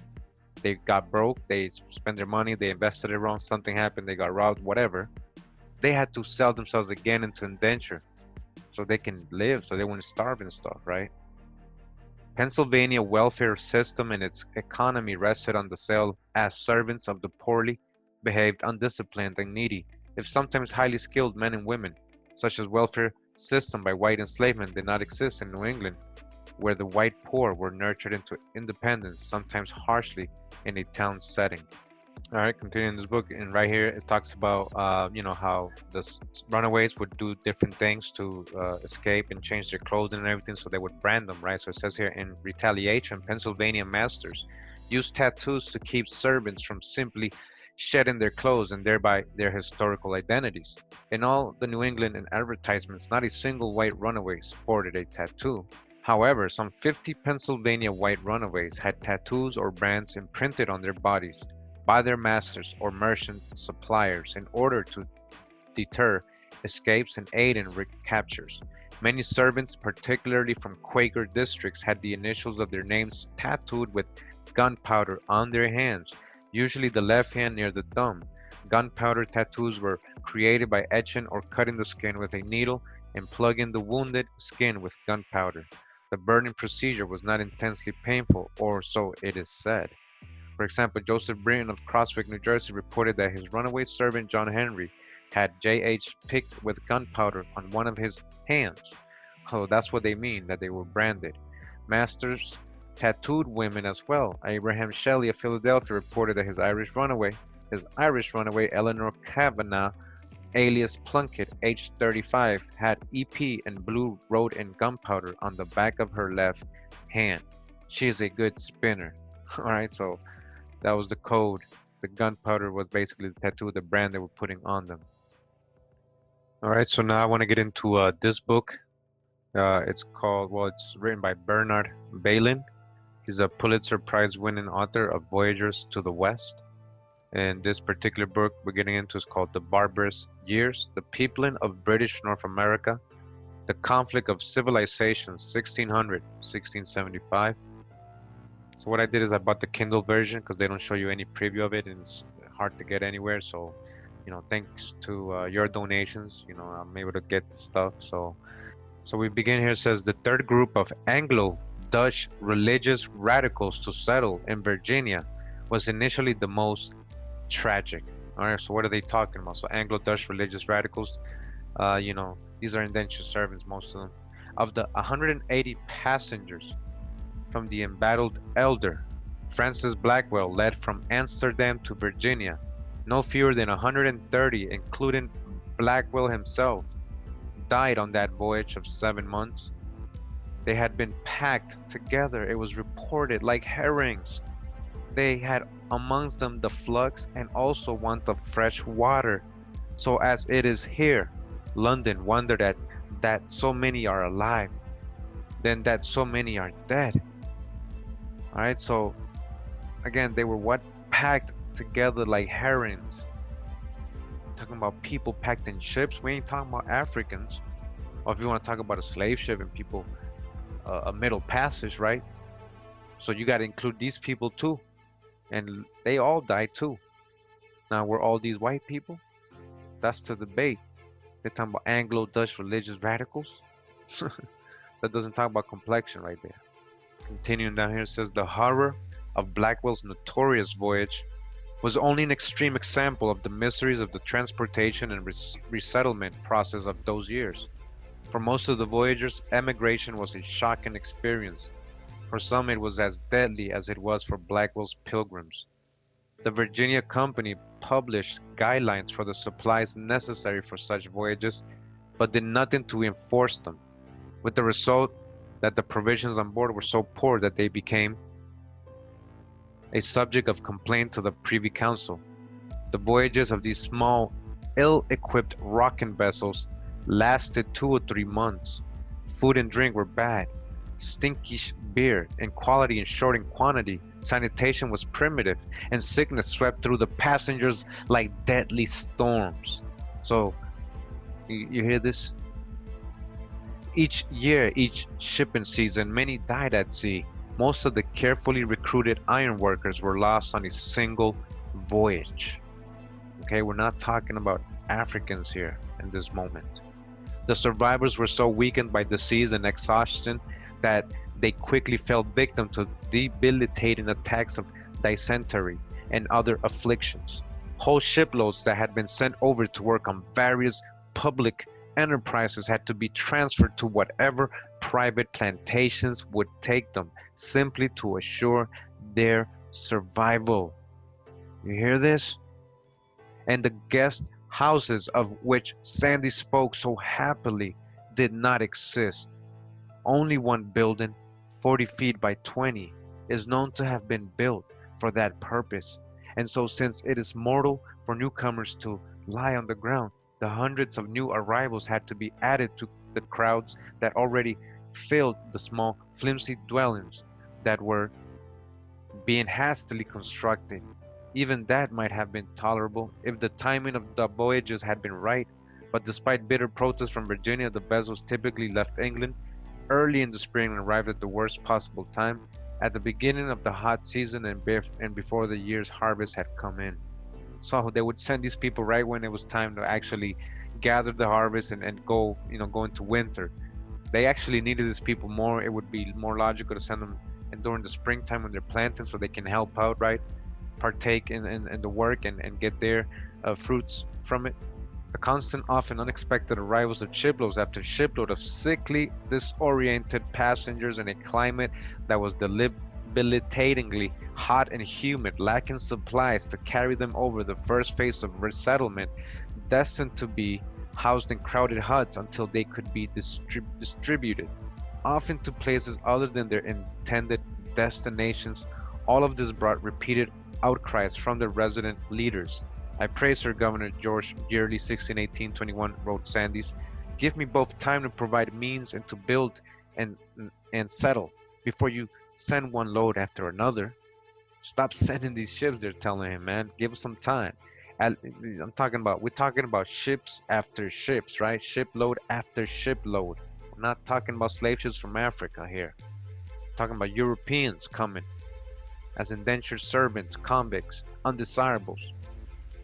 All right, let's not forget all this. At least he said, he must be warned. Had not your zealous desires overhasted you, and the passage at sea been so unfortunate, whereby I had no warning at all given to provide for these people. We continue in chapter 5 of this book, and right here it says, the English, who both repelled and attracted the Indians as they probed their exposed borders, continued to lead fragile, disordered lives in an unfamiliar, dangerous environment, pressing against threatening people no less disoriented and fearful than themselves. The settlers were still sheltered in a small, lightly built, dirt-floored dwellings, scattered haphazardly amid crudely cultivated stump-filled tobacco fields and cattle farms, some with produce gardens, small fields of corn and other crops, cut out of Indian hunting grounds. Most of them were servants, slaves. All right, parentheses, you see that? Most of them were servants. These settlers, these English, these were slaves. They were frequently called working off their indentures. They were working of what? Their indentures. They were what? Servant slaves, often side by side with their masters, hoping eventually to acquire a parcel of tobacco land of their own or return to their original homes. It says the African among them, oh, that's the hijack. All right, the reason I say that is because when was this written? In 2012, published. So they're going to add the African in there when they're talking about people of color. It says the African among them, 23 in 1625, because there's no record of any Africans in six. Show me slave voyages. Go to slavevoyages.org right now and show me any African in 1625. A ship and bringing in any Africans in 1625. You won't find that. It says they were of indeterminate legal status since they had no contracts. And their social status, though the base was unclear. So wait a minute. They have no contracts and you don't know their status. So you can't say they're a slave because you don't know. It's unclear. They have no contracts. They sound like free people of color to me. That's what they sound like to me. If it's unclear, and this has scholarly footnotes. All right, this book is very scholarly. His sources are very scholarly. You can follow up on that if you like. All right, they don't know. It's unclear. So again, drop nation. If they can't tell you who you are, how can they tell you who you're not? The social order as a whole in the struggling colonies, pell-mell scramble for survival and profits was chaotic. We continue on page 80 of this book. It says these large quantities of tobacco were not produced on the company's land, and the laborers necessary to produce these crops were not as originally planned employees of the Virginia Company. They were contract workers on an increasing number of private plantations created by the company new land policy and tenant farmers of absentee landowners, assisted by indentured servants. All right, indentured servants. All right, that's who. By 1617, a model structure had emerged. All right, they had the plan. They had the blueprint. We need to do this with indentured servants. We're gonna get them from the undesirables and the convicts we don't want, and all those poor people we don't want over there. Adventurers do land for their investments began to pool their grants to create larger and more efficient units of production. Smith's 100, founded that year, which combined the land claims of leading figures in the company, became a virtual colonizing company of its own, financed by a terminable joint stock and complete with a private labor force of indentured servants. A private labor force of indentured servants, not African slaves. We're talking about plantations, we're talking about tobacco plantations, indentured servants. And this included also American Aboriginal Indians they were bringing in from the Caribbean, and local ones they had already put into servitude and indenture. All right, so when they show us these tobacco fields with so-called Negroes, growing it, it's not Africans. This was done with indentured servants. So dodge the hijack. This is real history. All right, so now we're on page 130. We're going to talk about the passengers on this ship, the Ark and the Dove. All right, it's about 1634. We're going to go to the next page. It talks about the list. It says the rest of the passengers, most of them Protestants, right? Protestants, remember who's the Protestants? We already know. So remember, we're indentured or paid servants. So remember, when they telling us Protestant settled here, religious freedom, well, they had to find a way to get over. It wasn't like they all had money to come over, so they had to indenture themselves for the passage over here. So these Protestants were indentured or paid servants. One of them black, one of them a Protestant, one of them black. What does that mean? So-called black. One of the Protestants is black. One a Portuguese mulatto, some artisans, and a few independent farmers. Now, are we supposed to assume that this supposedly one black is an African? That's the hijack, right? They're letting you know something here. 2 Jesuit priests, Andrew White and John Alton, and a lay brother completed the shipboard list, sharply divided between gentry and laborers, most of whom were indentured servants. The first settling group conformed reasonably well to Calvert's social expectations. All right, that's where on page 137, and it's talking about the colony of Maryland and some individuals whose name, it says here, appears in the Maryland the first provincial court papers. All right, it says a social profile of some 700 individuals. All right, their names appear in these court papers. It suggests a traditional hierarchical order. The colony was dominated by 6 or 7 manorial lords, foremost among whom were Governor Calvert, Cornwallis, Gerard, and Leaguer. This small Catholic elite owned most of the property, and with the Jesuits had imported 60% of the bound laborers. So the Jesuits helped them import. They were the merchants. They were the ones selling the indentured servants. The Jesuits, they're very good at this. Now remember, the Jesuits, they were doing this encomienda system and creating these missions with the Indians. So they were used to this. Of course, they were the ones in the game doing this. All right, they were the ones helping them bring in Maryland these wealthy elite that were there, these bound laborers who for terms of their indentures had been their servants. The top 10% of landowners in St. Mary's County owned 69% of the patented land. 79% of all freemen own no land, hence were tenants, wage laborers, and sharecroppers.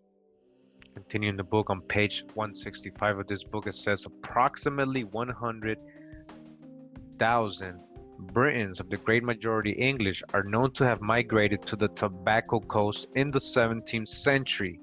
All right, Britons in the Tobacco Coast, Britons, not Africans. At least 70% of them, and probably 85%, came as indentured servants. 85% slaves, bonded for service. They were at work in the oldest settled areas as in the newest, arriving year after year on veritable convoys of ships from the major English ports. Middlesex County, between the Potomac and the Rappahannock rivers, a contemporary road, was a sea of servants. All right, a sea of servants. We're not talking about Africans. 45% of that country's entire population were servants in 1668, and the same could have been said of other countries. Who were these tens of thousands of voluntary bonded servants? Tens of thousands, 100,000s. Where are their descendants? This is a lot of people. Imagine. So why would they need, if they're hiring contracts, why would they be doing that if they got free labor from Africans? It's a business. It's a corporation, you see? Who were the tens of thousands of voluntary bonded servants? Where were they from? And were their backgrounds? What were their backgrounds? What were the differences and similarities among them? How did they live in this strange environment? What would become of them when they were released from service? Continuing the book says the most debased, possibly 40% of the total, were the youngest, the least skilled and most destitute. They shipped out without the protection of legal indentures and served therefore according to the harsh terms of extemporized contracts that followed Virginia's local custom. All right, we're on page 308 of this book, and this part is talking about Irish travails in Fort Christina, a settlement. renamed to Altona. And it says that the population, about 600 souls, many of them rough people, as poor as worms and lazy withal. Only a few of them qualified farmers, fell victim to the damp climate made more miserable by a sequence of heavy rains that ruined the winter fodder. A hot intermittent fever and dysentery became epidemic. About 100 people, many of them children, died, and the diseases were compounded by the arrival of 108 more settlers on the mill. So on top of what they were going through, they were dumping more convicts, more people with disease, more people, undesirables on top of them. All right, 11 of whose companions had succumbed to scurvy on the passage, 3 of whom died on landing. The survivors, especially the indentured orphan children, indentured, taken from Amsterdam's almshouses, were suffering from a variety of illnesses, some contagious, and they brought with them no supplies. But recruitment continued in Finland and especially in the farming districts of Gelderland and Holland. All right, we're talking about Dutch, German, Finnish people, indentured servants too. These type of Europeans, not just English, Scottish, or Irish. Remember, all of Europeans we're bringing over here. Leading to the arrival of 137 self-proclaimed artisans, most of them incompetent, 70 more soldiers, and approximately 300 more women and children. There was no way Ulrich could properly provide for them. Misfortune, he wrote, seldom comes alone.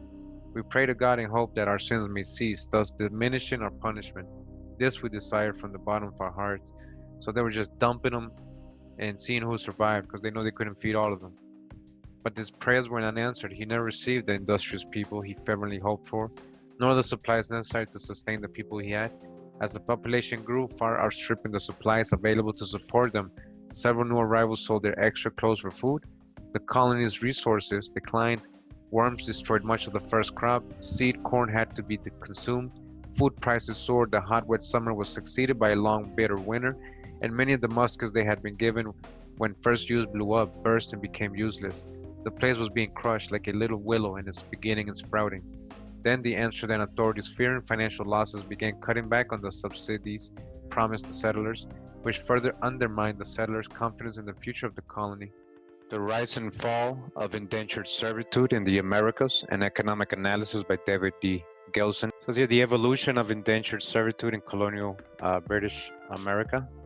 Indentured servitude was an initial solution to an acute problem of obtaining a labor supply that existed in many regions of colonial America, and the basic form of institution developed by the Virginia Company was widely adopted and used throughout the British colonies in the 17th and 18th centuries.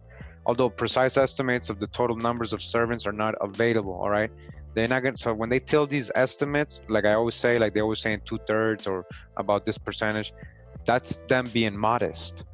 I'm telling you, it's guessing, but they know it's high, so they even tell you high. 2/3 or 80, 75% is high. An indication of their overall quantitative importance is given by Abbott Emerson Smith's judgment noted earlier that between half and 2/3 of all white immigrants to the American colonies after the 1630s came under indenture. Their importance at times in particular regions was even greater, as is suggested by Wesley Frank Craven's estimate that 75% or more of Virginia's settlers in the 17th century were servants.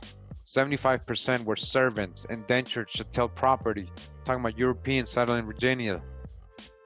All right, not Africans. Although initially all the servants came from England, in the course of the colonial period, migrants from other countries joined the flow of servants to British America, and especially in the 18th century, sizable numbers of Scottish, Irish, and German immigrants arrived in the colonies under indenture. Active markets for indentured servants arose in Europe and in the colonies. Hundreds of English merchants in the major British ports participated in binding immigrants for servitude overseas.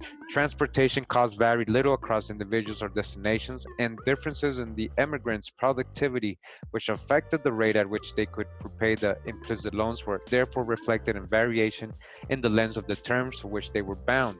Surviving collections of indentures clearly show that characteristics that raised the expected productivity of a servant tended to shorten the term for which the servant was indentured. Thus, the length of the indenture varied inversely with age, skill, and literacy, while servants bound for the West Indies received shorter terms in compensation for their undesirable destinations. The presence of these markets provided a consistent link between European labor supply and the labor demand of colonial planters from the 1620s through the time of the American Revolution, again, all the way up to 1776, indentured servants. So where's the Africans? When did the slavery, they started outlawing it? Like almost 1807, they're declaring it, right? The Act of 1807. So all the way to 1776, indentured servants. The efficiency of the institution within the colonies was further increased by the fact that indentures were generally transferable, and masters could therefore freely buy and sell the remaining terms of servants already present in America in response to the changes in economic circumstances. Even in those regions where it became quantitatively most important, however, indentured servitude was not the final solution to the problem of colonial America labor supply, for it was precisely in those regions that had initially depended most heavily on white servants for their labor needs, the West Indies, the Chesapeake, South Carolina, and Georgia. The planters eventually turned to black slaves as their principal source of bound labor. Remember, bound labor, they ain't saying chattel property, bound. The transition from servants to slaves, which occurred at different times in these regions and at different rates, appears explicable in terms of the change in relative cost of the two types of labor faced by colonial planters. Continuing the book, Colonies in Bondage, White Servitude and Convict Labor in America, 1607-1776. We are still in chapter 2, page 35. And it says here, the profits of the trade. Never during the colonial period did it cost more than 5 or 6 pounds sterling to transport a servant to the plantations. The Virginia Company paid 6 pounds in 1619. And in 1750, the Board of Trade contracted with merchants to take settlers to Nova Scotia at 5 pounds 5 shillings each. The Georgia trustees usually paid 5 pounds for the passage of their free colonies, but shipped at least one lot of indentured servants for only 4 pounds apiece. In 1708, a merchant tried to get 7 pounds each from the government for taking palatines to New York and was told that his bid was too high. What is a palatine? Real quick. So they were bringing what? They were trying to bring what? Palatines to New York. What is a palatine? All right. German palatines, says here in Wikipedia. The German palatines were early 18th century immigrants from the Middle Rhine region of the Holy Roman Empire, including a minority from the Palatinate, which gave its name to the entire group. They were both Protestant and Catholic. Towards the end of the 17th century and into the 18th, the wealthy region was repeatedly invaded by French troops, which resulted in continuous military requisitions, widespread devastation, and famine. The poor Palatines were some 13,000 Germans who migrated to England between May and November 1709. Their arrival in England and the inability of the British government to integrate them caused a highly politicized debate over the merits of immigration. The English tried to settle them in England, Ireland, and what? The colonies, the American colony. It says the Palatine settlement did not prove to be viable in the long term, except for those settled in the county Limerick and County Wexford in Ireland, and in the colony of what? New York and British America, where they were successfully settled.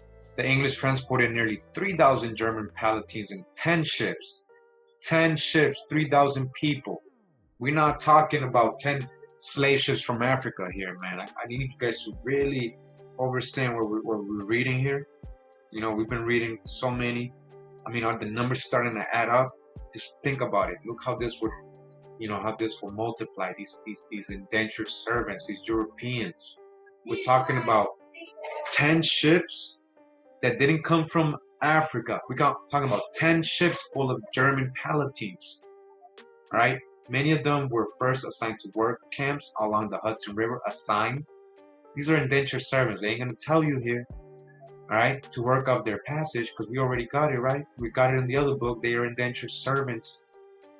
Their property, close to 850 families settled in the Hudson River Valley, primarily in what are now Germantown and Saugerties, New York. So all you Americans that live here have this ancestry here, and you know you come from the German Palatines, well, you're a descendant of a servant who's treated, in a lot of cases, maybe like chattel property, almost like a slave. But I just want you to know that this happened. You got to put the numbers together. And you start seeing who was the real servant, who was the real slave, and who's the real prisoner of war. Who's the prisoner of war in their own land?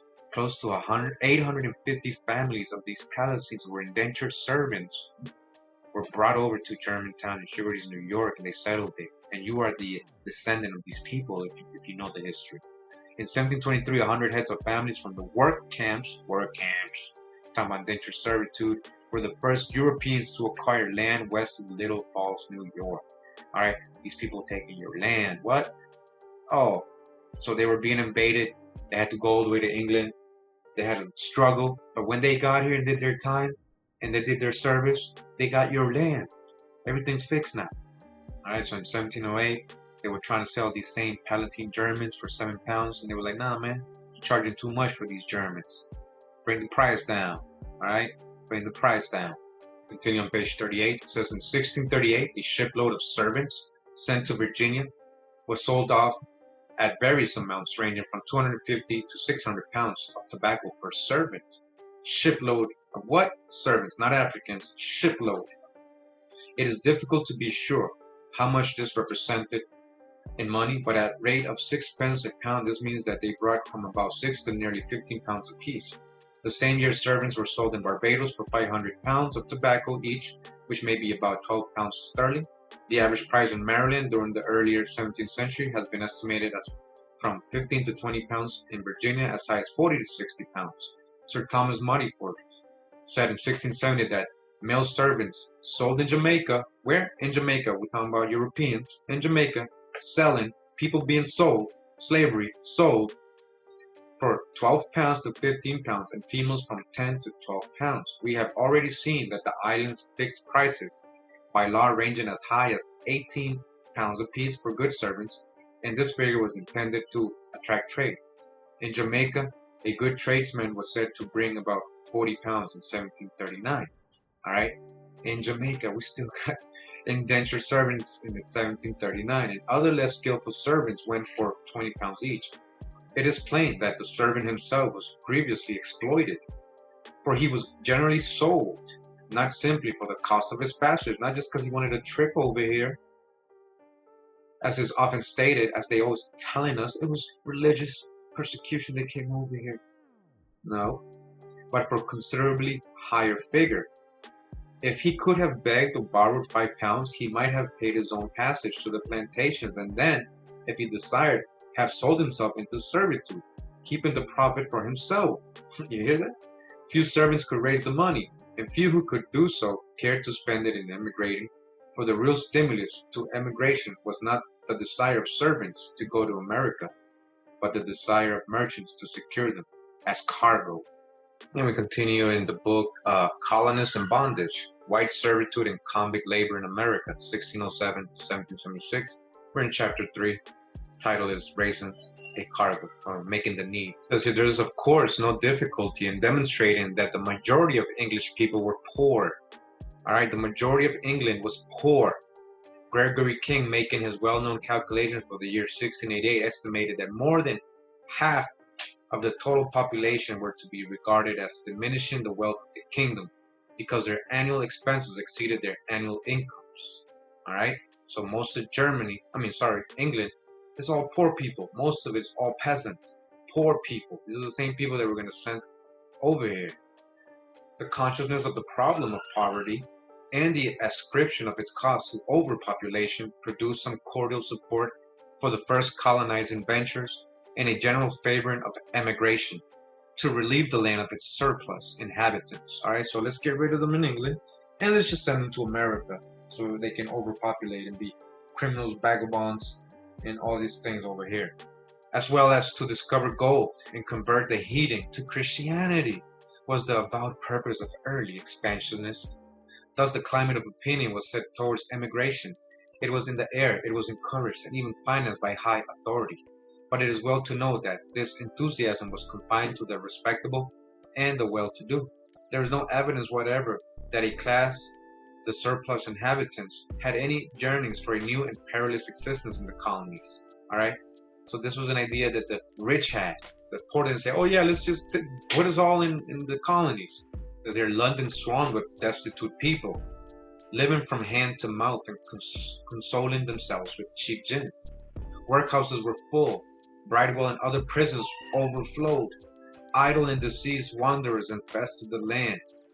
There are a few, if any, nations or countries where the poor are in more scandalous, nasty condition than in England, all right? This is a quote from that time. Man, the poor in England were really nasty and dirty and living in really bad conditions, reported Henry Fielding in the middle of the 18th century. And he also said, compared to these people, so compared to these English poor people, wrote Franklin of Rural Workers in 1771, every Indian is a gentleman, all right? And the effect of this kind of civil society seems only to be the depressing multitudes below the savage state, that a few may be raised above it. So this person is admitting in this time contemporaneous with what's going on, saying that compared to these English indentured servants, slaves, vagabonds, criminals, convicts, they were living in really scandalous, nasty conditions. And compared to the aboriginals, your ancestors that were living here, your ancestor was a gentleman, not a savage. So they told us this whole time they were bringing in Africans, right, replacing the savages. The whole story is backwards. It's a false history. The truth is that these indentured servants from England and Ireland, all these were undesirables. They were living in scandalous, nasty conditions, and they brought infestations over here, disease, and they were drunks and all that. I'll show you this book real quick. Something I found here very interesting. It's called The Swedish Settlements on the Delaware, their history in relation to the Indians, Dutch and English from 1638 to 1664. With an account of the South, the New Sweden and the American companies and the efforts of Sweden to regain the colony, Volume 2. It's 2 volumes of this. And again, I didn't see nothing about no slaves or African slaves or anything like that. I did find this reference here on this page 548 in Volume 2. And it says, slavery was not employed to any extent by the settlers.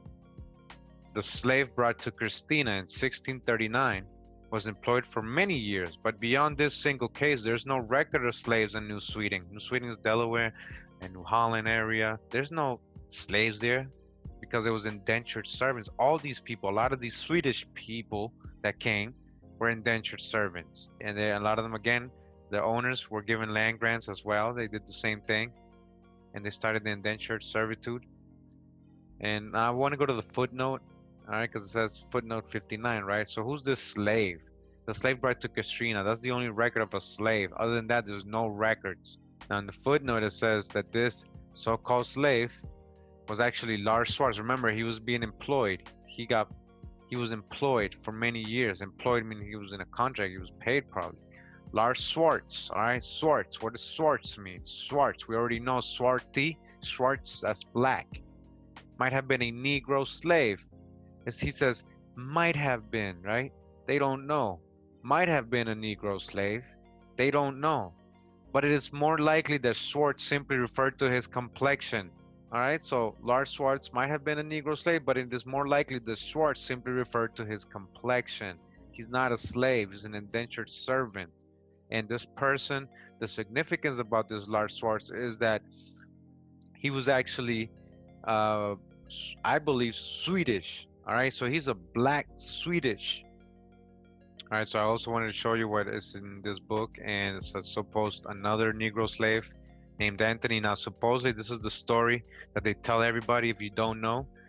This is the first person they say was a so-called Negro slave that came into Pennsylvania as a colony, all right, in the 1640s. So it says that he was under the soldiers and servants list.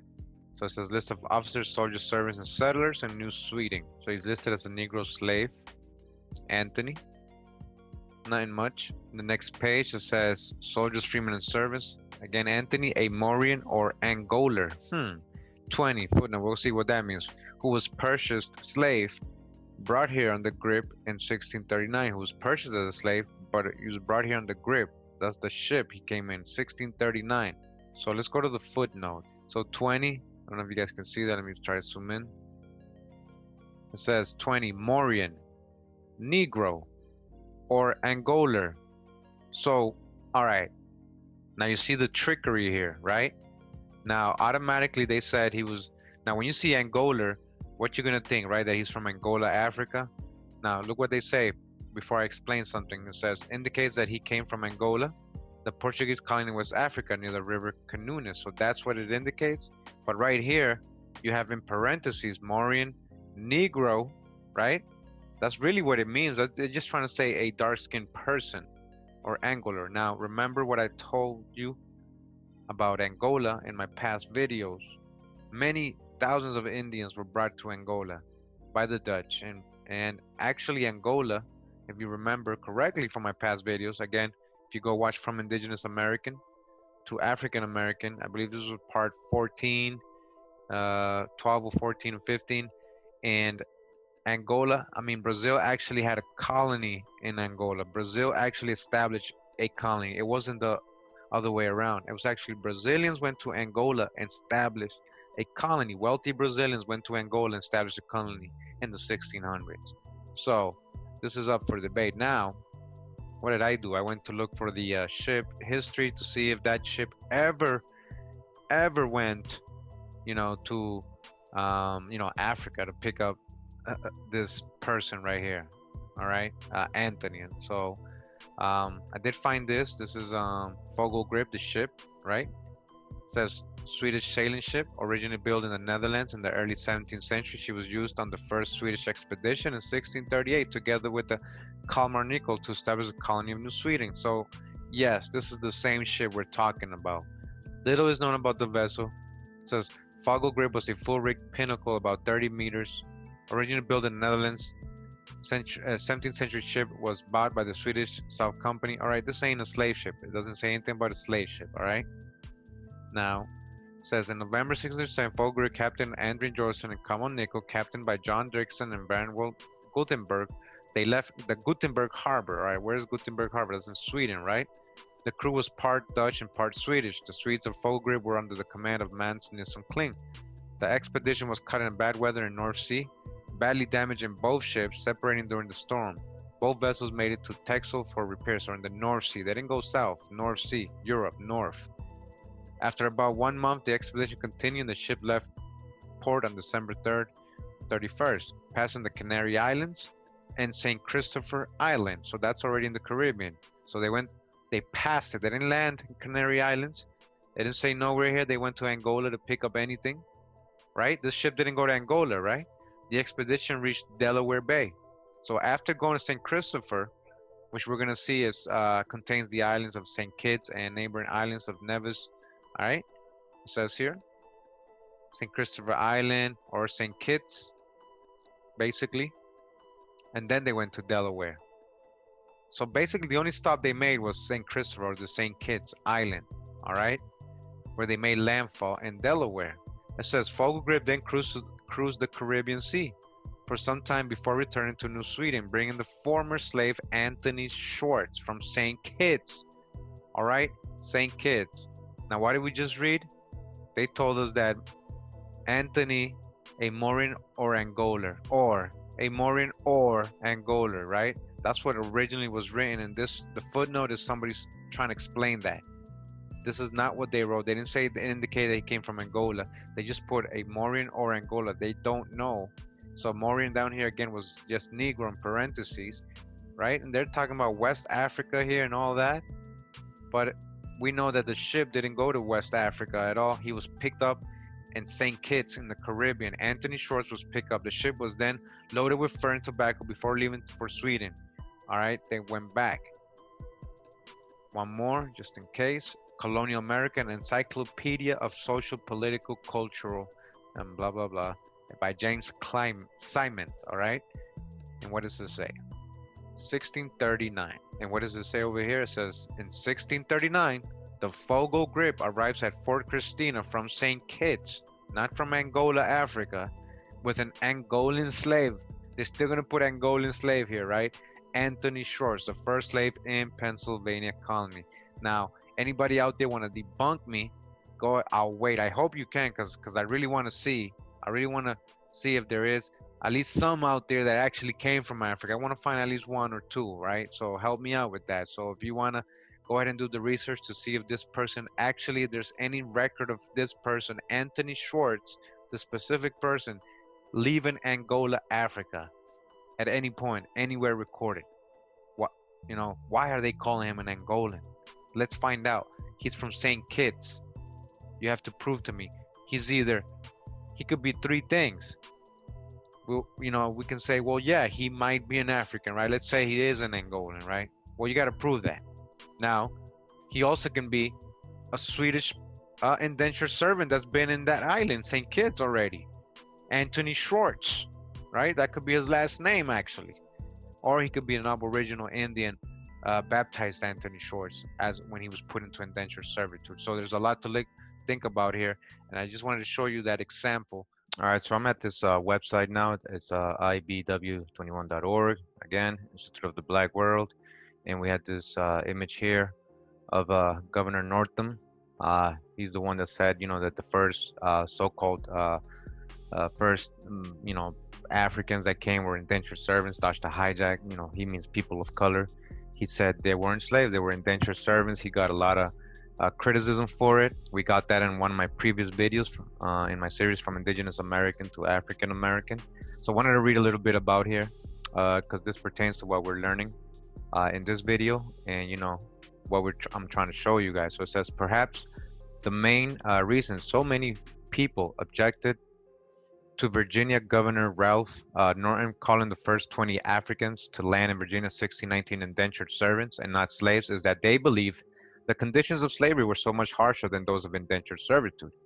That calling these Africans indentured servants amounts to a cover-up of their reality. All right, so we already know that's not true. They were going through almost the same thing. Again, remember, packed like sardines.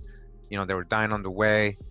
All this stuff. Convicts, they were poor. They were, miserable, like very bad conditions as well. It all depended on, I guess, the master and all that. They didn't care what complexion it was. Didn't change the treatment. That is because the popular image that we have been sold of indentured servant is that of a lower class European, perhaps a little down on his luck, that has decided to exercise his option to make a new start in the new land, and so has entered into a contract to trade so many years of labor for passage to Virginia, and a little land and money at the end of his term. To be sure, he would work hard, but he was not a slave, and he did not enter the contract voluntarily. Compare this to the African slaves, kidnapped in their own country, and brought to this one under conditions so harsh that half didn't survive the journey. All right, so that's the hijack. They're being sarcastic. All right, now listen to this. The truth is that the only real difference between the two forms of chattel bondage is that unlike slaves, indentured servants expected to be in bondage for a set number of years and then freed. Reality stepped on this difference because most indentured servants died within the first few years of service, and only a minority ever finished their term and received their freedom dues. This perceived difference caused one participant in the current debate to tweet out that indentured servitude was the original white skin privilege. Never mind that he is calling it white skin privilege even before the English started calling themselves white. All right, big one right there. Remember what we read earlier, the invention of the white race. Remember the history of Virginia. There was no mention of white ever for 60 years after 1619. No, so none of these English people, because we already know deep down, they're not letting us know, but deep down, a lot of these English people were people of color too. They were just calling themselves Christians or English, not white. All right. So even though they were saying white skin privileges, people writing reports like that, they don't know history. This is even before the English started calling themselves white. He is showing his ignorance. All right, when you say things like that, that's showing your ignorance of the reality of indentured servitude to such a degree that I don't want to embarrass him by naming him. All right, I try not to embarrass people either. Try to be scholarly with them, but they always want to be like, Kurimeo, that's not true. Far from privilege, indentured servitude represented a deprecation of English workers from tenant farmers and wage laborers, a reduction of terms of bondage, which paved the way for the perpetual bondage that, when combined with white racism, became the American slave system. Again, what we've been learning. You guys are starting to see the pattern. I hope you are. I'm trying to show you how it really established, how this all became a white and black thing, how they labeled the black or the colored person the actual slave or descendant of a slave, when it was actually people of light complexion, always pale people, pale skinned people, white people also as slaves being treated the same. What happened was the combination of white racism, all right, and these extensions to these bondage, these terms. That's what basically became the American slave system. It is important to remember that the colonial population of Virginia was tiny by modern standards. We are talking about 700 people in 1619. It was founded in 1607, and although it had grown rapidly between 1619 and 1624, there were still only 1,200 people in the colony in 1624. The death rate was so high that although about 6,000 people had been sent there between 1607 and 1624, the losses to disease, deprivation, and conflicts with the native people was such that only about a fifth survived. 3,000 died between 1619 and 1622 alone, and those in bondage suffered the worst conditions. What this meant for most was that a 7-year term of indentured servitude was a life sentence. A life sentence. Only a minority survived to collect their freedom dues. Only a minority survived to collect their freedom dues. Most indentured servants would die before that dream was fulfilled. The true condition for indentured servants was such that they should more properly called slaves. According to Daniel Defoe, if Norton's detractors argued in that sense, they would be right. Indentured servitude has been so predified by history that the term doesn't impart an image of its true condition, as well as chattel bondage or slavery. But that's not what they mean. They mean that those first 20 African labored under categorically. They mean that those first 20 Africans dodged the hijack, all right? People of color labored under categorically worse conditions than their English, Irish, and Scotch counterparts right from the beginning. Not that all indentured servants should be called slaves. All right, continuing, this website says 16th century class struggle in England made slavery illegal. It says a mid-16th century class struggle in England around attempts by the emerging bourgeoisie, remember we read that means like the middle class, to put a portion of the workers in chattel bondage, especially Kett's Rebellion in 1547-1550, resulted in the Statute of Artificers in 1563, which, among other things, outlawed slavery in England. It also stipulated that workers would be paid a wage, perhaps the first minimum wage law, guaranteeing that at least it wouldn't be zero, and limiting the length of an unpaid apprenticeship to 7 years. A maximum slave law? Well, remember, that's what they did in the Bible. Maybe they're copying that. This was English law for the next 250 years. It was repealed until 1813, all right? It wasn't repealed, so they had that for 250 years. You understand? This is even after they had outlawed importation of slaves, 1805, remember? Now, look, 1803, they were still doing this. They were still bringing indentured servants. Where's the Africans? It says this was the law those first English planters brought to Virginia. This law was also among the less noble reasons they would decide to fight for independence and the liberty to develop their racial slave system unhindered by English law in 1776. You understand what they just said right there is a big one. They said that the Revolutionary War was really, the Americans really wanted freedom from England so they can just continue to profit from the same system that England had on indentured servants, all right? They wanted to be the owners. They didn't want to be hindered by English law. They wanted to continue it on their own, all right? Remember, 7 of the first 12 U.S. presidents came from Virginia. Remember, they're letting you know here. What does that mean? They most likely were indentured servants. The American Revolution wasn't a Boston Tea Party. This developing slave economy was driving force behind their War of Independence. This developing slave economy, all right? Long-term indentures, chattel, people turning into long-term indentures, all right? Chattel property. Continues, says in 1619, the English hadn't even claimed the fraudulent label white for themselves yet, and white racism, as would come to define the slave system, had yet to be created, right? They weren't calling themselves white. All right, and a slave system wasn't even created yet in 1619. For example, English and Africans dodged the hijack. People of color enjoyed a freedom to intermingle and intermarry that would be lost for more than 300 years. The term white race or white people entered the English language in the latter 17th century. All right, later on, this was created, the invention of the white race. Remember, in the context of racialized slavery and unequal status in European colonies, those terms didn't appear in English dictionaries before 1619. Look it up. Status in Virginia at that time depended much more on property ownership and religion than race. All right, there are many stories that illustrate this brief pre-racial beginnings of the United States in this period. Again, pre-racial, it wasn't racial. If this period free Africans or free people of color, all right, had many of the same rights as free Englishmen, same, including the right to own property, including to have slaves, the right to vote and sue in court. Many enslaved people of color were allowed to earn money, keep livestock, and raise crops for themselves. This allowed some to eventually purchase their freedom. Not all were always indentured servants. That's the hijack. These people are going with the out of Africa thing.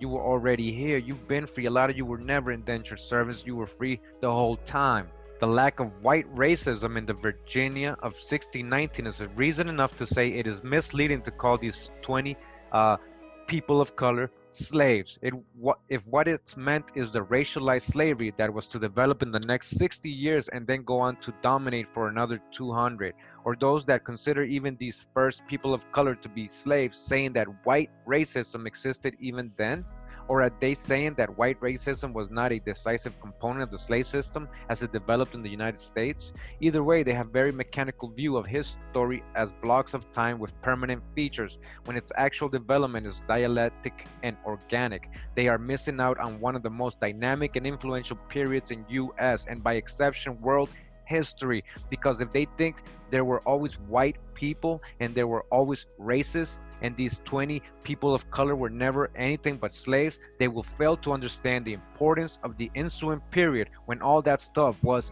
created. Again, created. I don't know how many sources I'm going to give you guys. All right, they invented this.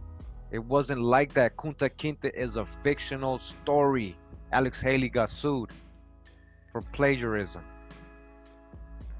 The events in Jamestown were alarming to the planter elite, who were deeply fearful of the multiracial alliance of indentured servants and slaves. So I skipped a lot, but they were talking about all the little rebellions that the indentured servants, both black and white, were having together. Now they're going to talk about Bacon's Rebellion. That's one of them. We think it was just like slave, but you know, this was also white and black indentured servants who got together in this Bacon's Rebellion. All right, so it says here they were so alarming, you know, these rebellions, right? They didn't want them to unite, you know, they didn't want all these races, all these people of different complexions who were all indentured servants to unite, all right? They were afraid of that. Word of Bacon's Rebellion spread far and wide, and several more uprisings of similar type followed. In an effort to protect their superior status and economic position, the planners shifted their strategy for maintaining dominance. They abandoned their heavy reliance on indentured servants in favor of the importation of more black slaves. All right, now that's the hijack. All right, faced with this resistance from a united working class, the lawmakers, plantation owners, and colonial officers quickly moved forward with their plan to divide the people according to skin color.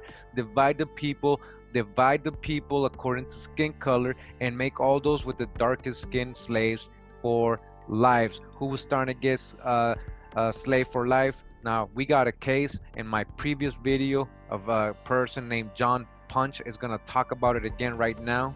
All right, John Punch was actually given, he was punished for life as an indentured servant when he got caught with two other people who were also running away with him, who were supposedly, I guess, light-skinned. So they only got a couple of extensions of indenture. He got life. So let's see what it says here. It says in 1640, John Punch became the first person of color, all right, to be sentenced to permanent servitude for daring to run away, for running away, because we already know that I guess John Kaiser, John Kaiser was after that, so Anthony Johnson was after that. So for running away, he got life, this person, John Punch.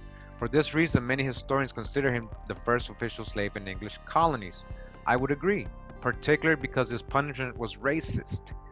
The two European men that ran away with him got only the usual extension of term of servitude, but it still had an end date.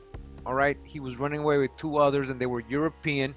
Now we gotta assume they were white, but they were European, and they got only extension of their indenture. He got life. All right, they were planning this again.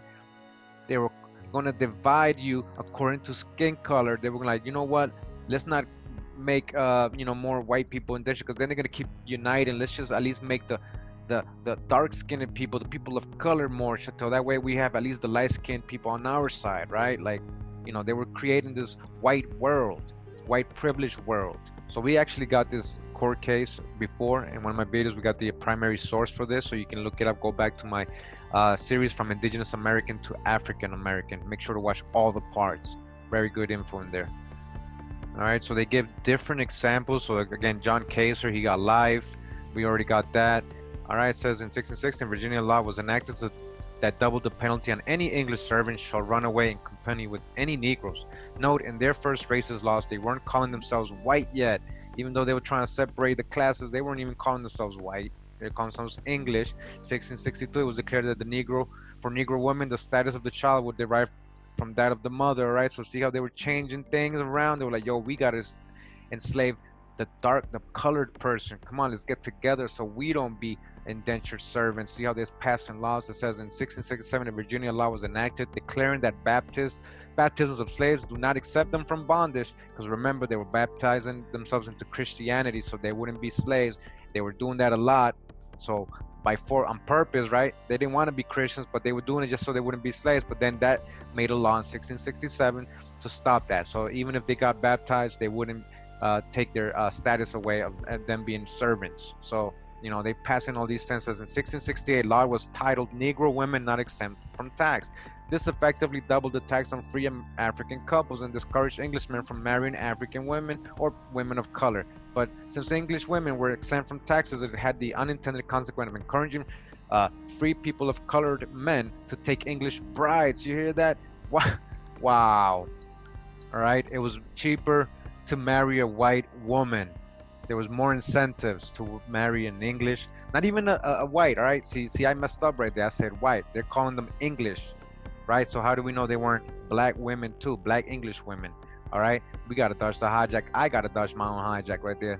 So in 1669, the law was passed exempted masters and overseers from prosecution if a Negro slave was killed while being tortured, because slaves cannot, by other than violent means, suppress. All right, so see, they were passing all these laws. 1670 law forbid any Negro nor Indians from buying Christian servants. You see the pattern. All right, so they passed so many laws. It keeps going. We've read a lot of these laws in my, again, series from Indigenous American to African American. Go back, the statute laws and all that. You see how they were creating a chattel system based on dark complexion. They were trying to put people of color on the chattel property and get the light skin or pale skin or those who were from Europe out of it. All right, eventually even the ones that were from Europe and were people of color or Negroes, they eventually fell under this, because they were also, again, what, dark skin. So eventually they would fall under this same scheme. All right, and now all of you guys are so-called Negroes or African Americans. Some of you are aboriginals from this land, some of you are aboriginals from Asia, some of you are aboriginals from Africa, some of you are aboriginals from Europe, but they grouped you all together here in the Americas after a while and called you all colored people, Negroes, African American, black. Let me give an example of how well we used to know this. You know, the painting you showed of Washington crossing the Delaware, this little jewel right here. You mentioned that this is Oliver Cromwell, and he is.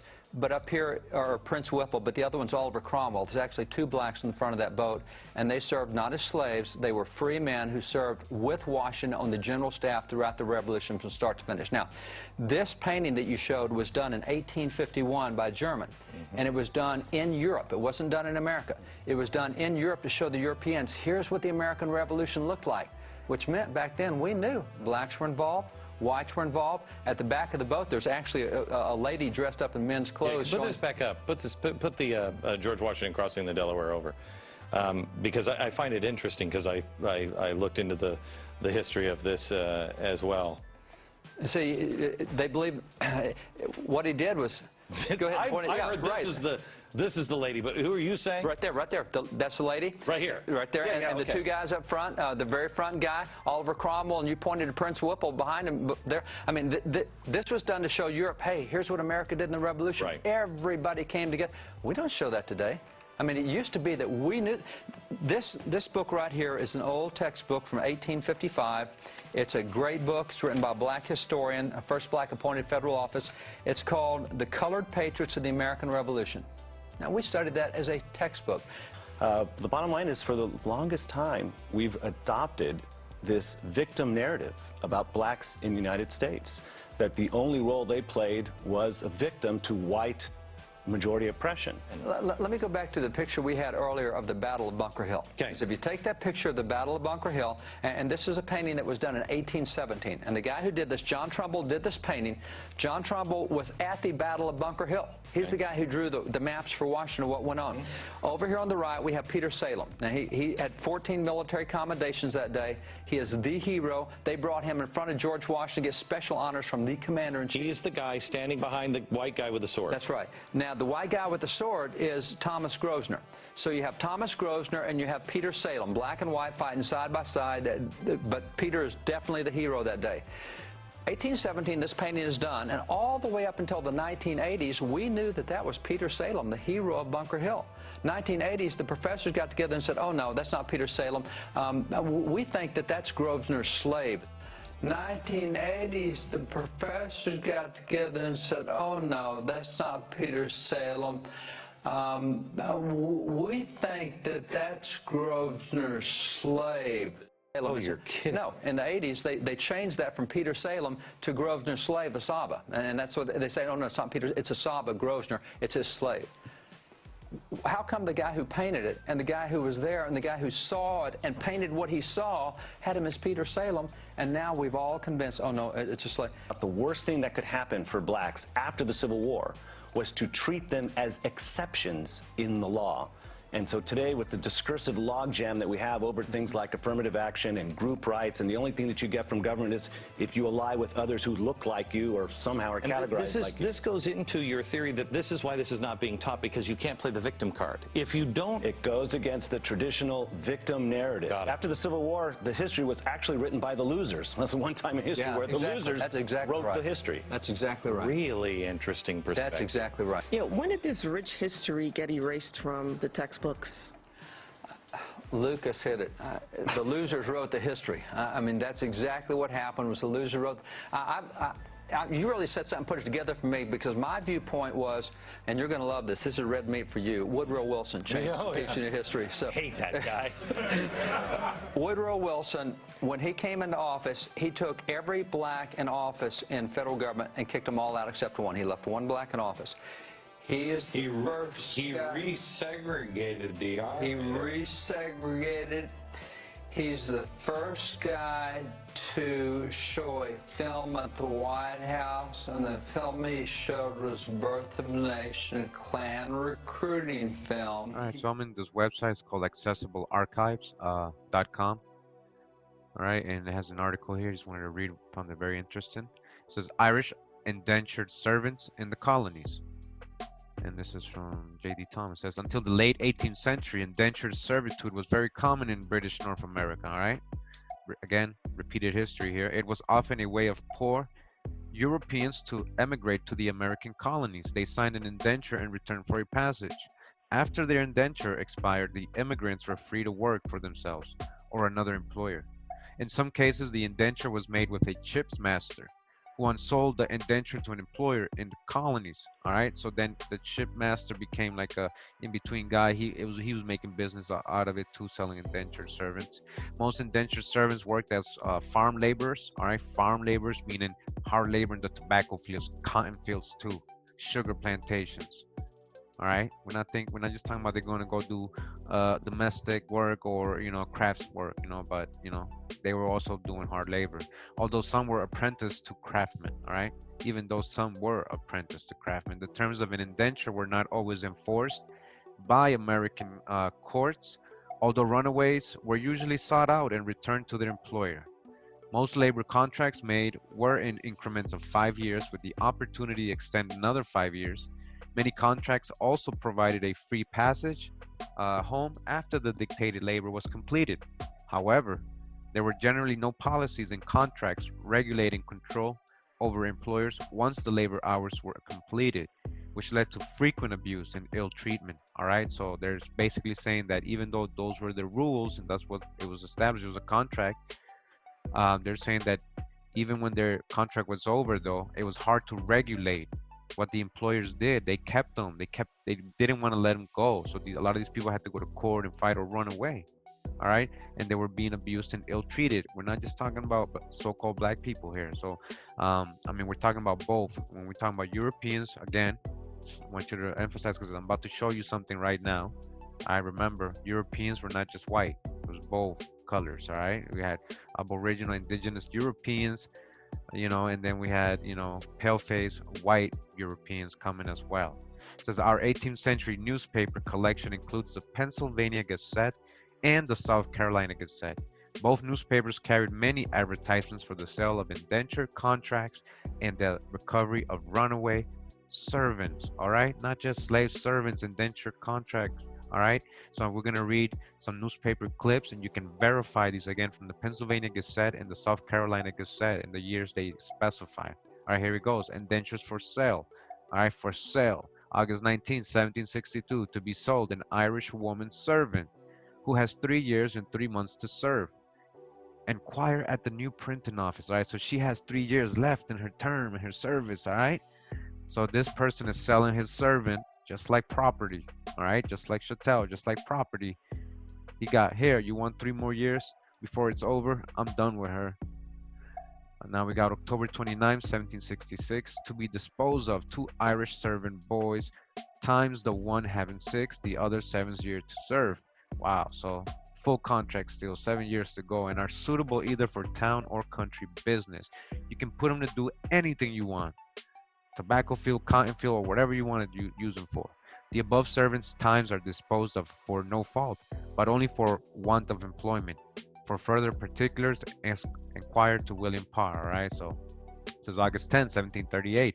Just arrived from Dublin in the snow, Jolly Bacchus, Peter Cullen, commander, a parcel, likely English and Irish servants, tradesmen, shoemakers, tailors, weavers, black and white smiths, carpenters, husbandmen, sundry other tradesmen, also a parcel of likely servant women, fit for either town or country work, whose times are to be disposed of by Thomas Walker, Butcher, or Samuel Walker, or John Dumont, or the said master on board. The age snow, now lying off against Market Street Wharf, where all due attendance will be given. Philadelphia, all right?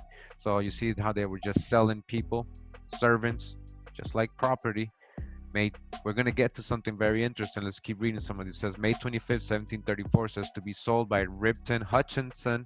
We did a genealogy trace to one of the Hutchinson lines, all right, in one of my videos. I'm not sure if this is the same family, but it says here that a Ripton Hutchinson was selling on the bay extraordinary good butter and firkins, herrings, cheese, Irish potatoes, men's and women's servants. So he wasn't just selling his servants, he was also selling, you know, cheese, Irish potatoes. So he was including these people, like just like the potatoes property, just selling it like chattel, right? Irish linens or several sorts and good Barbados rum, all right?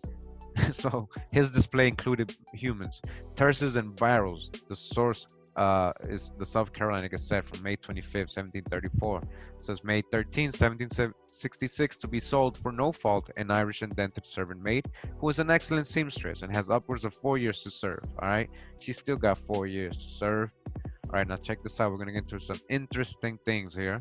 All right, this is the main reason I wanted to show you guys this. So it says August 16, 1750, a runaway on the 12th instant from Joseph Jackson of London Grove, Chester County, an Irish servant man named William Farrell, of middle stature and brown complexion.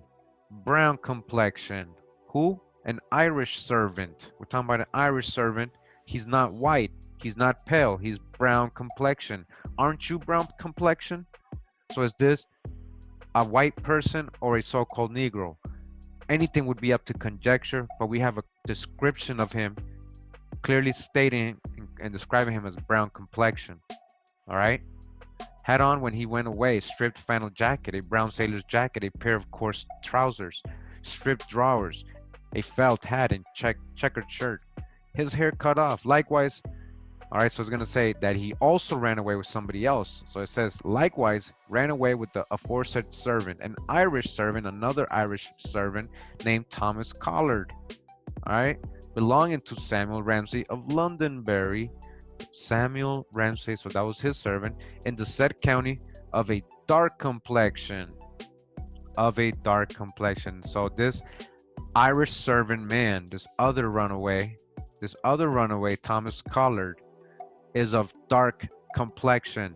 So his boy, Joseph, let me see, what's his name? William Farrell, who is brown complexion, ran away, right? With him, another English servant or Irish servant, sorry. And he's also of dark complexion. They're both colored people. So what are you going to take from dark complexion? I know you're going to say, well, oh, black means white, Kurimeo. All right, well, right here it says dark. It doesn't say black. I mean, yeah, black. It says dark complexion. What is dark complexion? All right, this is an Irish servant. These are the Negro Irish is what I'm trying to explain to you. They were sending also Irish Negroes, so-called Negroes, dark people of color, Irish people of color, indigenous people from Ireland over here. They were sending them over here too, along with the white people. Dark complexion. This is from 1750. It says, and his pock-marked, had on a green double-breasted jacket with clear buttons and red linen, black breeches, black wig. His other clothes not certainly known. Whoever takes up and secures the said servants, so that their masters may have them again, shall have 6 pounds rewards for both, or 3 pounds for either. All right, so you'll get paid by Joseph Jackson or Samuel Ramsey. Now, are these so-called Negroes? That's the other thing I want you guys to understand. We have to research all of that. Just because we think in their owners, slave owners, don't mean they're white. All right. And fair use. All right. This is for fair. Its Irish heritage in a big way each year around St. Patrick's Day. They call it Green Week, and as our Melissa Noel found out, the festivities are also a commemoration of the island's freedom fighters. Celebrating St. Patrick's Day is so special here on the island of Montserrat that they don't just do it for 24 hours. They celebrate for an entire week and culminate with a major parade through the streets of Salem.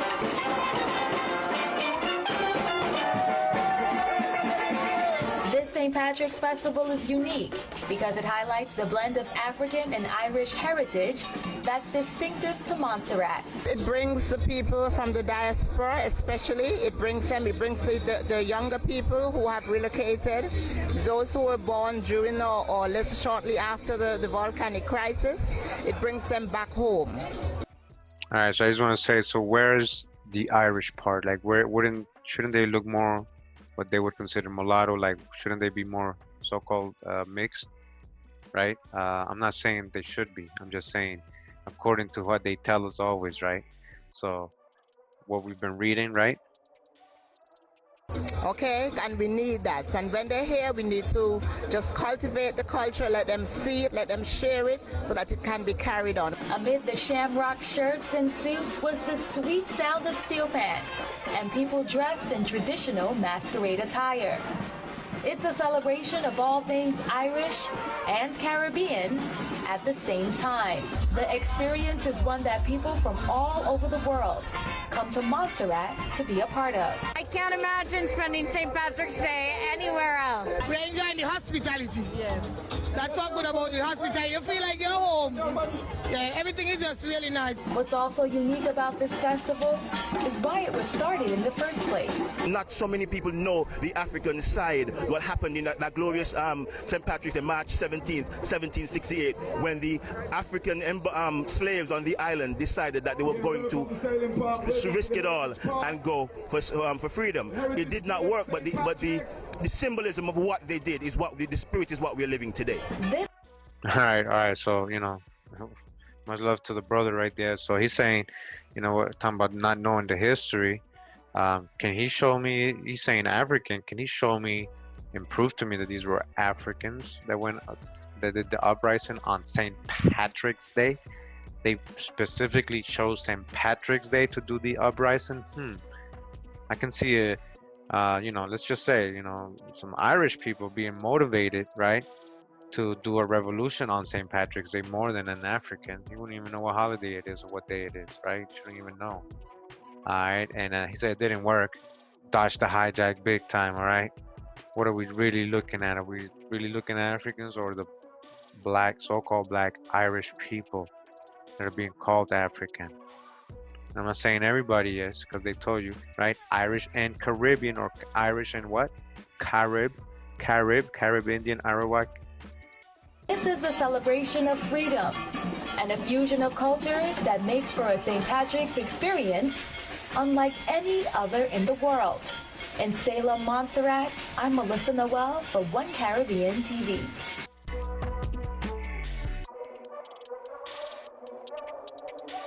All right, we're gonna get another video right here just to correlate again, just get a perspective of what I'm talking about, why it's so much part of their culture in Montserrat.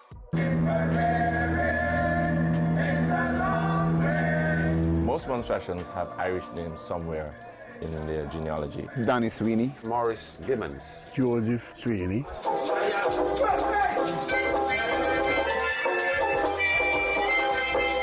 My mother reminded me this morning of the pluses that we got from the Irish. And one of them was the ability to throw stones accurately. They can pick up a rock or a bottle and you're in trouble.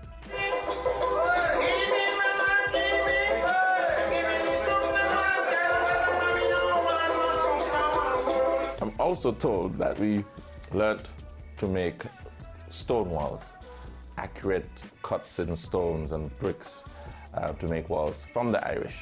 On the east side of Montserrat there is a lot of shipwreck.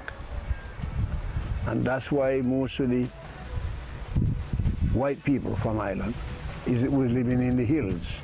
Montserrat was once a white colony without any black people for 100 years. And then after the slave trade, that also changed. So the Irish, who was indentured servants, who were also classified as slaves, was also who mingled with the blacks, and that's how I become this color. So the Irish, who was indentured servants, who were also classified as slaves, was also who mingled with the blacks, and that's how I become this color. All right. So much love to the elder right there. And he told you, hey, Montserrat basically was a white island. That was a white Irish colony, really. It was more than half, more than 60%. They give you these numbers, but it was most of them are all Irish. And he's saying they mingled with the Africans, right? So they're leaving first of all, they're leaving out the Aborigines, right? The indigenous people, right? They're like completely canceling them out. And then they're telling you, well, they mix with the Africans, right? They have no proof of any of these people being African, right? Either way. Now, the other thing is, you know, he's saying that that they mingled and now he's a colored man. Where's all the mixture? Where's the mulatto-looking people? Where's the rest of the? It was a full of. What happened to them? Where's the rest of the Irish? I'm trying to tell you something. And I think I'm going to be able to prove it in upcoming videos. And I know I am. But are we looking at some original Irish here? I'm trying to trace my family Gibbons in Galloway, in Ireland. I'm hoping someday we'll be able to connect the family from Ireland and the family, the Gibbons in Montserrat, in one. And I promise that if I found the Gibbons in Ireland, I'll share the land that the Gibbons have here so that we could be as one, Ireland and Montserrat. There's a Montserratian everywhere, from Alaska to Australia, you name it. There's a Montserratian under a rock somewhere. And in the same way, I'm told that the Irish are everywhere, and they all love homecoming. Look at the gear they got on. You see with the checkered. These are some original Scots, original Irish. See that? Where they get all that? The quilts.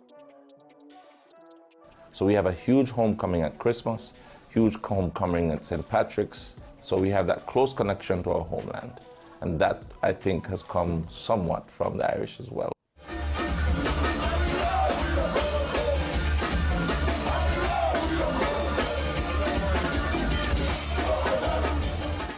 To the world, he's a hero. To the people of Ennis in County Clare, he's one of their own. And they were waiting for him, turning out in their hundreds to welcome the boxing legend back to his ancestral home. Greeted with a roar that could rival even the rumble in the jungle, the 3-time former world heavyweight champion, now suffering from Parkinson's disease, was here to unveil a monument near the spot where his ancestral home once stood. But how on earth does the world's greatest living boxer trace his roots back to County Clare? Muhammad Ali's great-grandfather Abe Grady was born in Ennis, but he emigrated to Kentucky in the 1860s. There he married a freed African-American slave. They had a son, John Lewis Grady, who married Birdie Moorhead, and she gave birth to Odessa Lee Grady, who married Cassius Clay Sr. They, in turn, had a son, Cassius Clay Jr., who, as we all now know, later changed his name to Muhammad Ali. Today, the Turnpike Road in Ennis is lined with neat council houses, none prouder than the home of the late Eileen O'Grady, whose daughter Mary kissed and hugged her famous distant cousin. Muhammad's boxing days may be long behind him, but could it be that his ancestry had something to do with his success? With 37 knockouts and 19 successful title defences, he must surely have a claim to have inherited something of the luck of the Irish. All together, guys. Who is he? Hey! Ali! Ali! Ali! Ali! Ali! Ali! Ali! Ali!